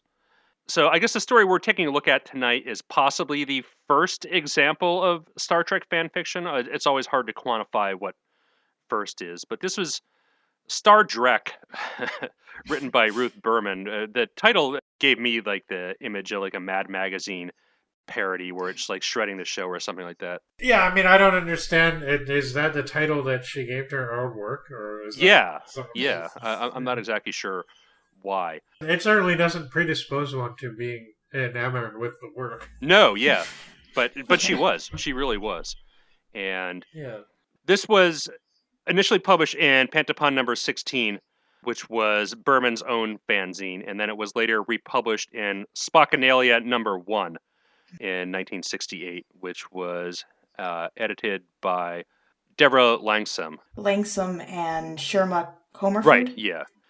Pantapon wasn't a Star Trek fanzine specifically. It was kind of Berman's own zine that was primarily like correspondence and her opinions on various things. But Spockanalia is definitely a dedicated Star Trek fanzine. And this is, interestingly, the only piece in here which kind of resembles modern fan fiction. The rest of it is like fictional nonfiction. Like there's profiles of various elements of the Star Trek world that are just kind of like fans making their own stuff up. But it's an interesting publication in that it is a very early example and possibly the first example of not only a Star Trek fanzine, but of Star Trek fan fiction. And there's a really good interview on YouTube with both Ruth Berman and Deborah Langsam on the same YouTube channel that runs the archive of fanzines. And they talk a lot about the Spockanalia zine and their involvement with the first Star Trek convention, which apparently just drew huge numbers beyond the general science fiction conventions. I guess it was such a cultural phenomenon that it drew in a huge amount of new fans into the science fiction genre, where not only did it need its own convention, but it kind of outperformed a lot of the other general science fiction conventions. And I guess one comment that Berman made regarding the nature of fan fiction is that she said that the early 1930s fanzines that we were talking about earlier tonight, a lot of the fiction authors realized that good stories could be sold to professional magazines and you'd get paid for them. And stories that couldn't be sold typically were not good, and nobody wants to read a story that isn't good. So there was a tendency over time to see less original fiction in the fanzines. But when Star Trek came around, there was intellectual property and licensing issues. And with the huge influx of new fans, there was a huge demand for more Star Trek stories, especially after the show went off the air. So the independent fanzine format was kind of a natural fit for that demand. Yeah, so that James Blish first tie-in novel, Spock Must Die, that was published in 1970. So that was pretty soon after the end of the official end of the season 3 of the original Star Trek series. It took Doctor Who the same amount of time, basically, to start. Like, while the show was on, there were no official continuation novels. There were the novelizations of the TV stories, but there were no, like, independent series of novels. But then as soon as the show got off the air, a couple years later, we got to start this, right? And it seems like it was the same deal with Star Trek. Yeah. There was a pocket books line that really took off in the 80s, and that was very regular. But it seems like in the 70s, there were quite a few published somewhat irregularly. So just the scale of the numbers and the fans involved with Star Trek versus what we saw in the 1920s and 30s. They estimate that about 5,000 copies were printed of each issue of Spock and Nalia, which for a fanzine is like huge. That's a lot. It's like almost unthinkable. Yeah. I think a lot of the pulp magazines had circulations that were only maybe one order of magnitude larger than that. Certainly the fanzines that we were talking about earlier tonight had circulations of probably no more than a couple dozen, some maybe not even that high. Probably not even sometimes, yeah. Yeah, so definitely enormous numbers in scales that were probably not seen in the science fiction community again until Star Wars came around, I would imagine. But by that time, there was already a huge fandom landscape of media franchises having fanzines and active fan communities tied to that specific media property. Whereas with Star Trek, it feels like it's something new, that it had a huge amount of fans specifically tied to the Star Trek property. I'm not exactly sure why that is. Like, why Star Trek and not like Flash Gordon or I don't know. It's just one of those unanswered questions that I don't have a good way at getting at, I think. I don't really have an answer to that either. Yeah, I have heard... It's hard to, I guess, see if this is, like, the legitimate reason. But it is... I've seen a lot of people attribute the popularity of Star Trek fandom to how women responded to the series, and sort of how housewives who would be at home and would see the series reacted to the series. And could it also be that it's a thing of the 1960s, right? That it's a thing of that specific time period, and being a show that, I guess, had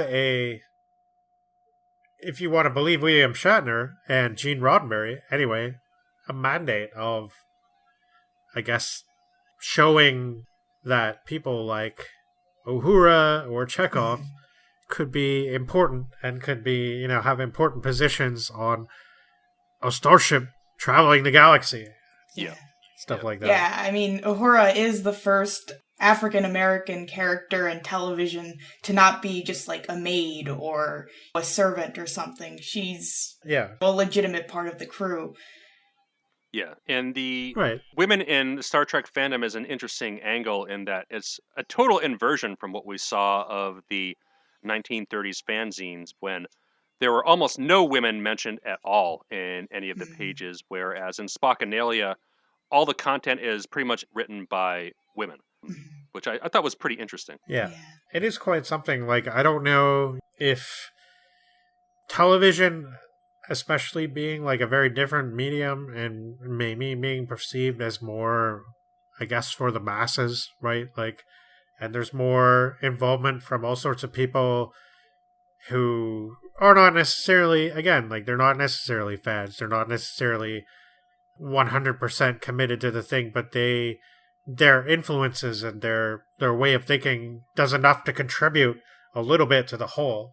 And television has always been more, I mean, somebody like me who doesn't watch a lot of television saying this, but like, television has always been more accessible than stuff that people read a lot of the time. Like, it's just it's by the 60s that was very much a thing. So it's not necessarily a bad thing. It's just the way it is. So yeah. So I mean, with this one, it's interesting in that it's a crossover. yeah. So I haven't read The Fairy Queen. Have either of you? No. No. It was certainly mentioned a lot in this. The author seems to be a big fan of it. Yeah, no, definitely. And it gets mentioned all the time in the English canon, and it's one of those books that I would like to read at some point. It's really, really, really long. I think it's like 400,000 word range. So there's several volumes, isn't there? Yeah, it's something like around 1,000 pages, maybe a little longer.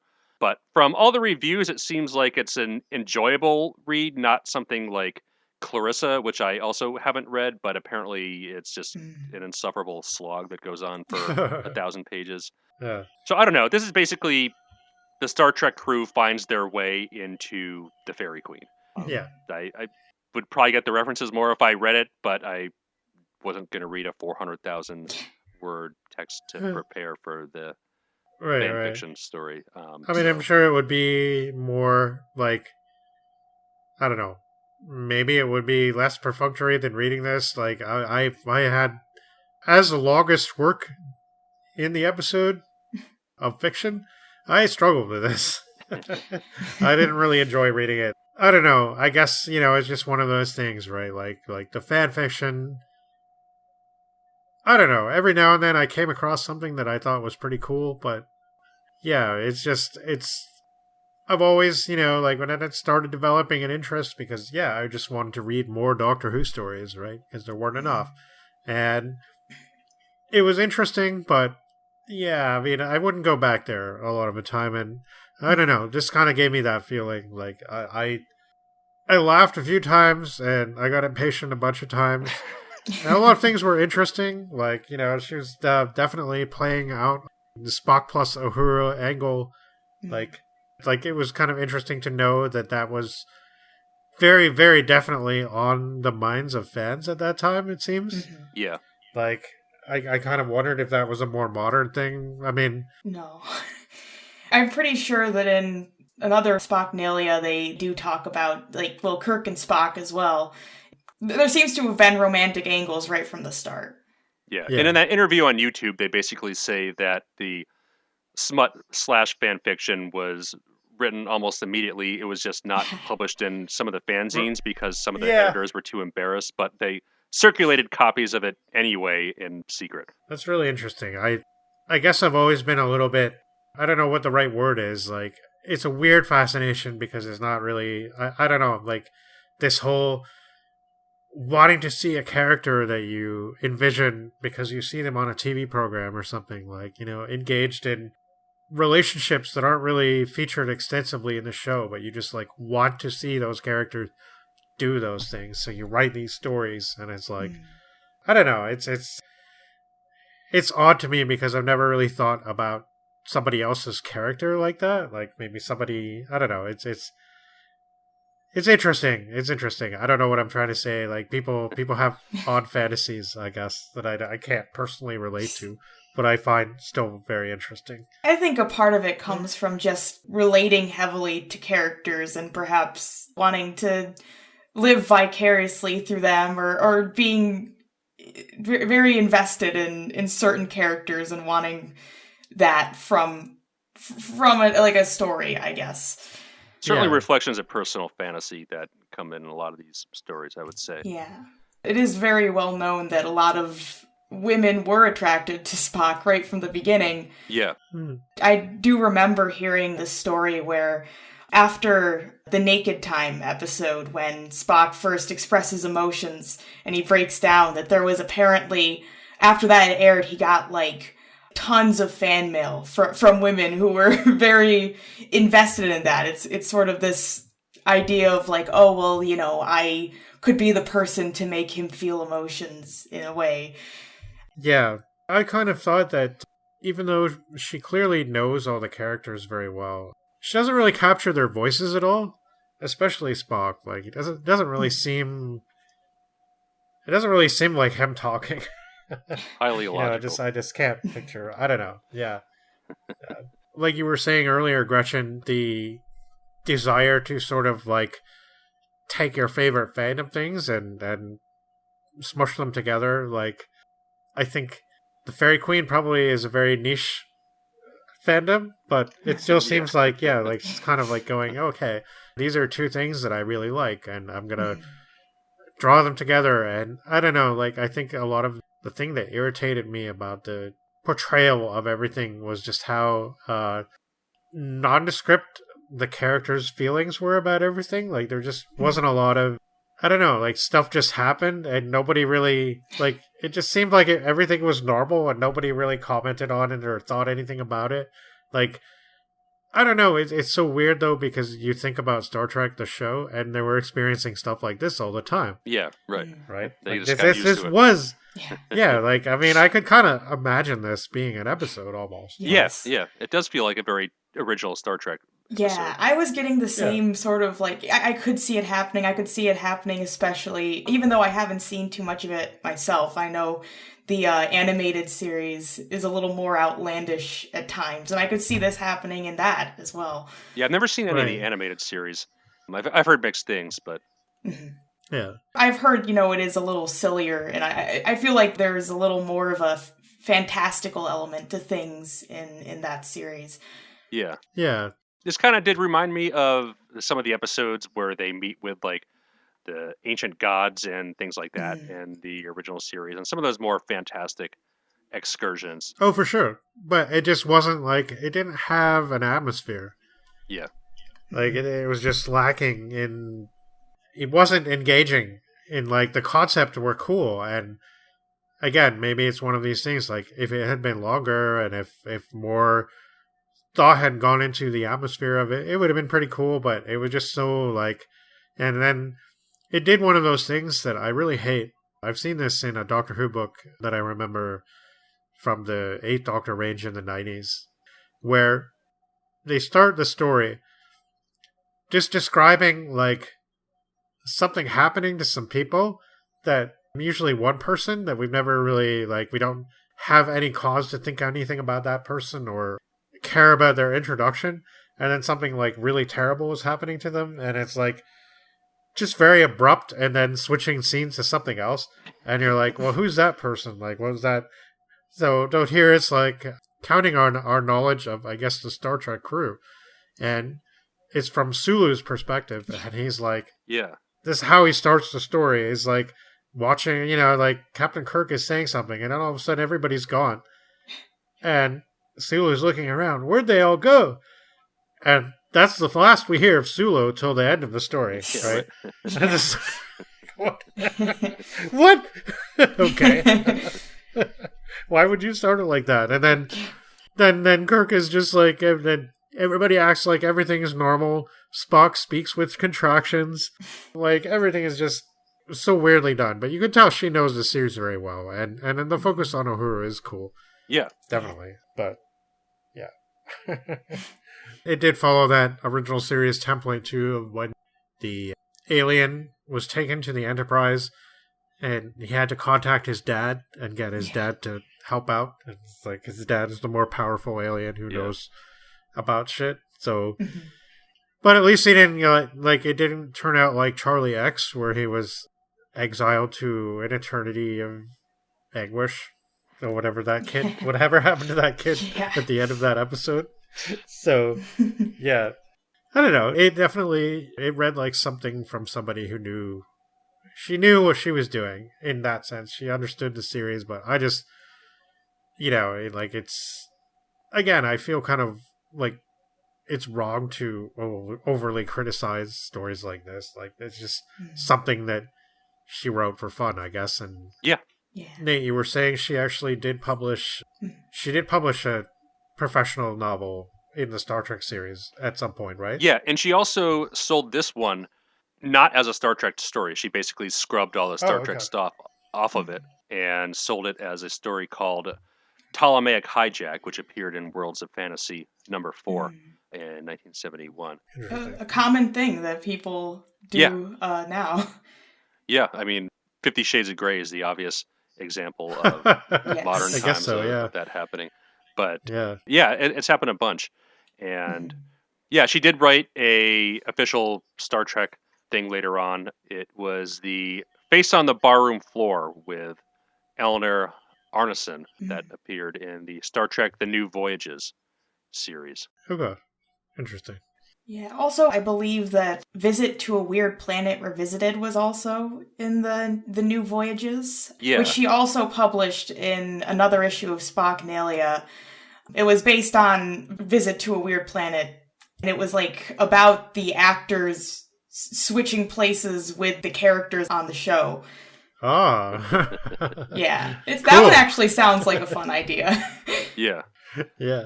Yeah, it seems like it's a mix of essays and just short fiction that appeared in there. Yeah.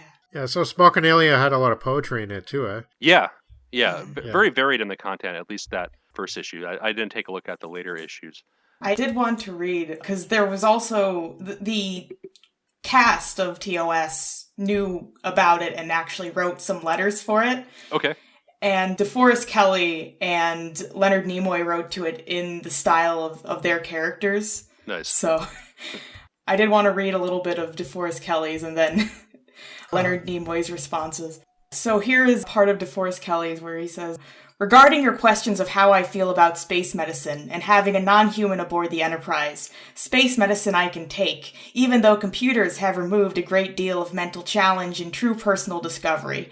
My thrill still comes when we touch a planet similar to Earth in the 1960s where a physician's mind and skill are still the prominent factors, not a computer or space medical gadget aboard the Enterprise. As for Spock, what the blazes do I know about Vulcans? I reach for his heart and come up with his liver. His blood is green as well as an indelible stain. I recently brought aboard a young Dr. Mbenga, who interned in a Vulcan hospital, to get Spock off my back. I can't be bothered with rubbing my nerves raw about a physical jigsaw.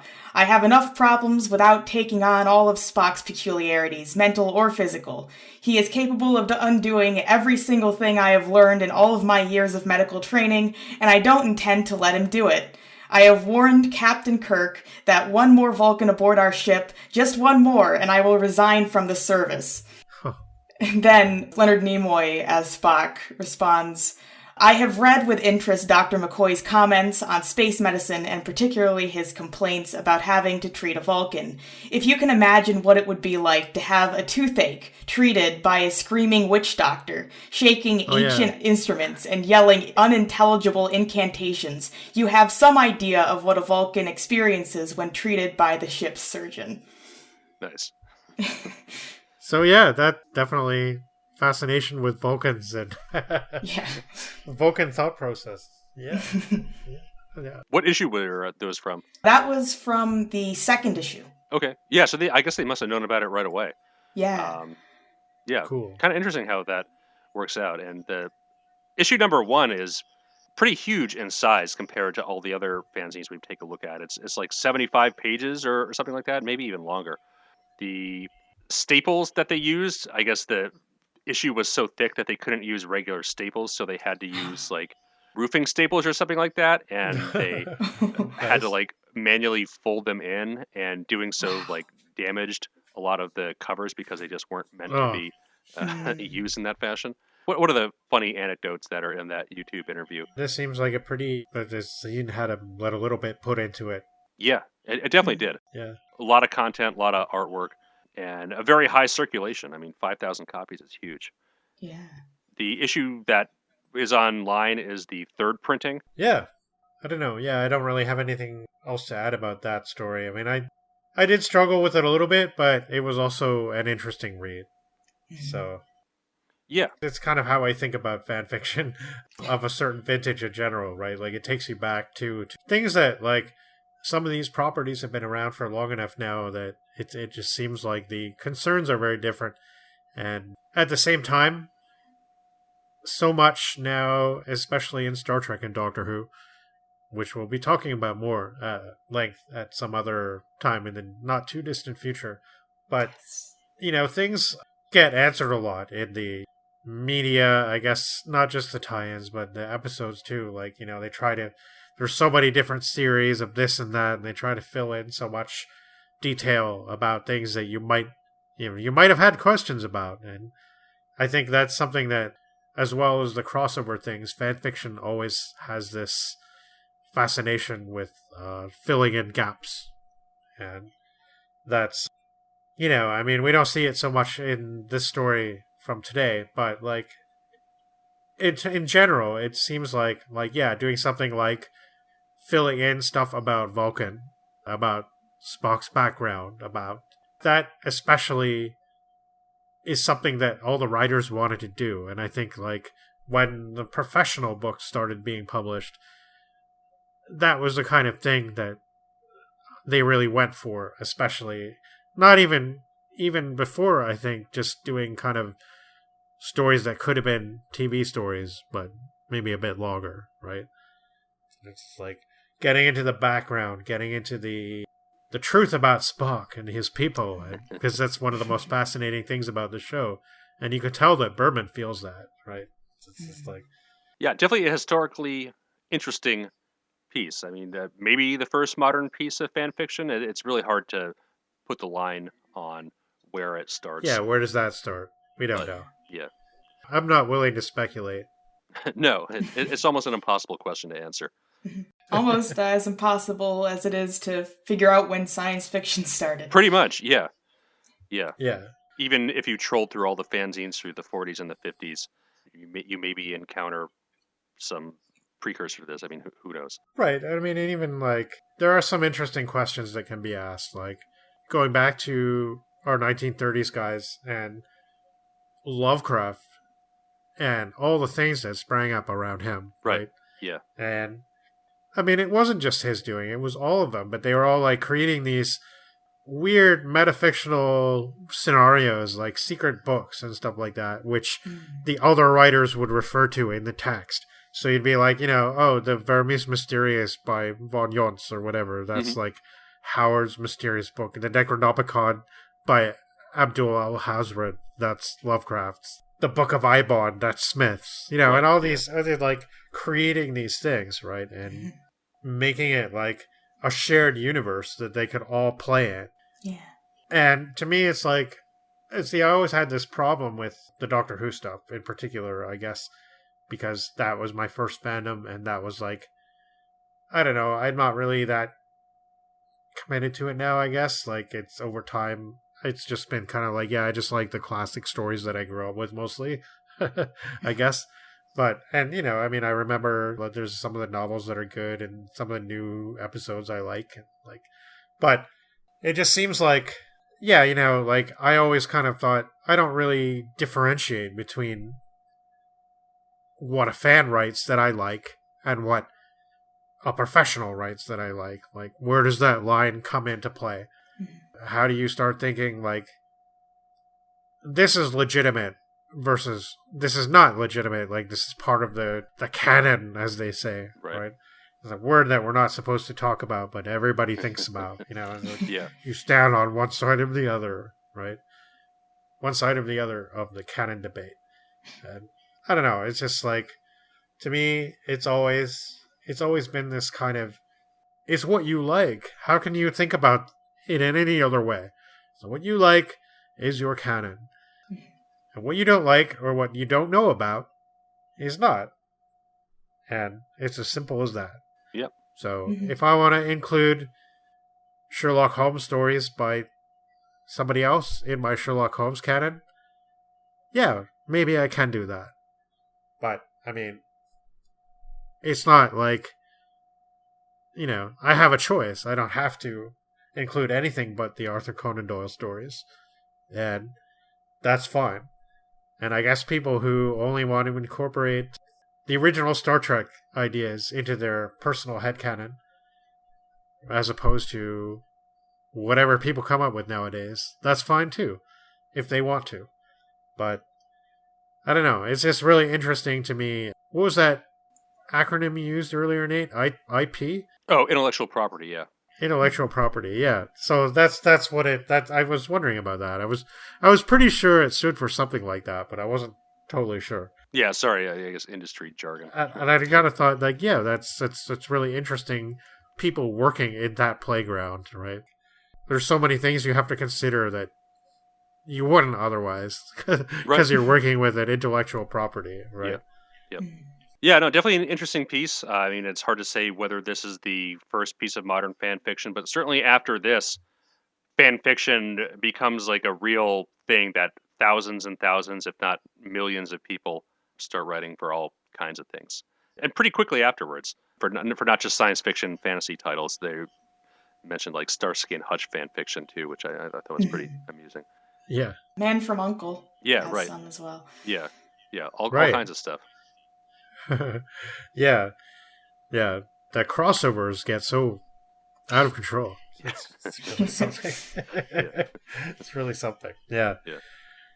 But, people they get to practice their writing, right? So, I don't know, that's cool. They get to practice their writing. And sometimes weird things come out of it, like Twilight fan fiction turns into 50 Shades of Grey, right? I mean, I guess that's good. Yeah. Good for the author. She definitely made a lot of money off of it, that's for sure. Yeah. I'm sure some people enjoy that. Yeah. Is this good for the rest of us? I don't know. I don't know if it's good for the rest of us. Well, but yeah, we'll be returning to the subject of tie-in stuff and fandom, and not too long from now, probably sometime early next year. For now, I think our last few episodes have certainly been, I guess, tied in a way. Like, you can kind of see how everything works together and how everything connects. We've been talking a lot about the magazine fiction in the United States in particular, and I wanted to actually bring up a very specific thing, and that is what we'll be doing in December, and we'll be talking about a very specific issue of Astounding science fiction, which is something we talked about at considerable length in our last block of episodes when we talked about the various periods in that magazine's history. And we'll be focusing on essentially a year after John W. Campbell took over editorship of said magazine and started to change things quite a bit. So we decided we're going to do a very special episode, and we're going to do an episode focusing very specifically on the July 1939 issue of Astounding Science Fiction. And our plan is that we're going to read through the entire magazine, and we're going to talk about the stories, and we're going to talk about the other things in the magazine, which include articles and letters and editorials. And yeah, I think it's going to be a fascinating look, also a time capsule as well, but also a fiction section that I think will be quite interesting. So we have the first appearance of a couple of writers here. We have Alfred Van Vogt, or A.E. Van Vogt, with his story Black Destroyer. And Nate, I believe you have read this story before? Yeah, I read maybe half of Voyage of the Space Beagle, and I think this was included in that. Yes. It's the first segment of Voyage of the Space Beagle, essentially. So yes, I have read this one. I guess we'll see how I feel when I revisit it. I wasn't too into it the first time, but at the first time I read it, I guess it didn't really understand the concept of a fix-up novel, and I just wasn't into the pulpy prose. And I get that, and I think it gets less good as it goes on. But when you see Black Destroyer in 1939 July, I think you'll like it. I like it a lot. I think it's a great story. I'm not familiar with everything from the magazine, though, and certainly City of the Cosmic Rays by Nat Schachner is not one that I'm familiar with. I've heard his name before, looking forward to checking it out. One that I certainly do know is Greater Than Gods by C.L. Moore. We talked about Vintage Season a little bit earlier, and we did an episode on that not that long ago. You should listen to that. It's one of our favorite stories that we've done this year, I think. There's also Trends by Isaac Asimov, which is the first appearance of Asimov in Astounding. I believe that he might have had something published in Amazing before this, but it wasn't much. And he'd been trying to submit stories to Astounding for quite some time by the time this one got in. So, I mean, that's a big deal. Our first Isaac Asimov story. We're a science fiction literature and history podcast, so we have to do some of the well-known names. So, Isaac Asimov, an author that I loved so much as a kid growing up. And it's a very big influence on me personally, even though I'm not sure I would revisit too many of the novels now, maybe a few of them, but I don't know. I can always recommend his short stories. He's one of the people that probably got me super into reading short stories because he knew how to distill that to a fine art. And I personally feel like, even today, I feel like I would say that some of his short stories probably stand out. But this one, Trends, is a very early example, so we'll see how that goes.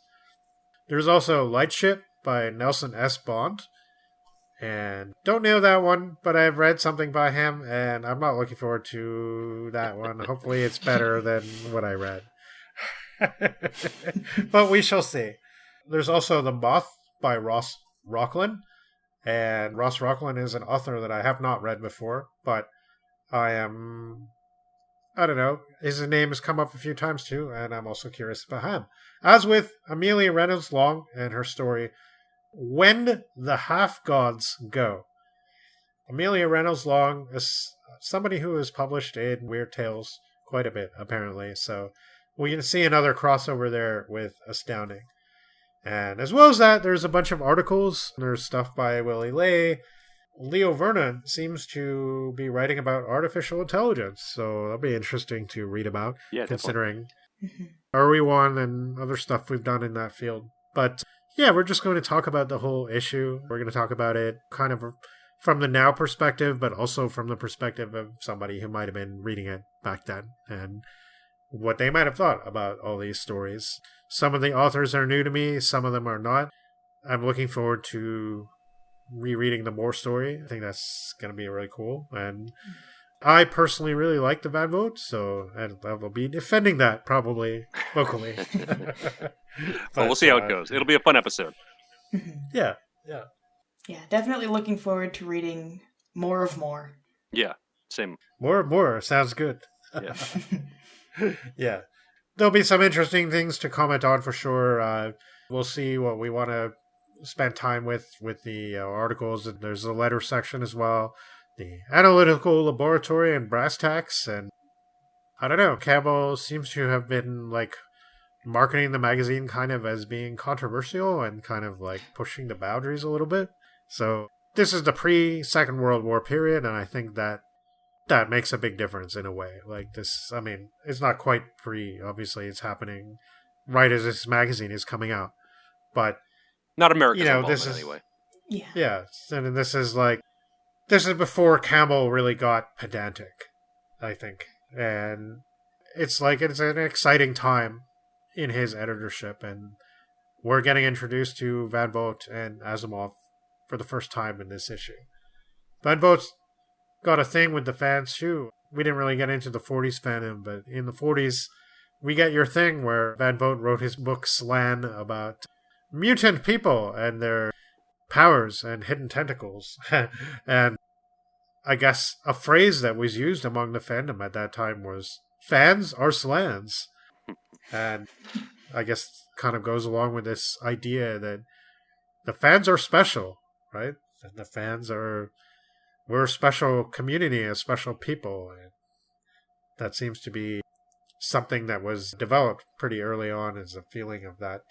I don't know. I mean, I've always kind of been a little wary and suspicious of it in general, I suppose, but it's sweet to see that kind of attempt at bonding and camaraderie and stuff like that. So, but yeah, I think the evil communist Esperanto practicing people are attempting to take over my hectograph machine, and I'm going to have to fight them off before they publish some scurrilous material under my name.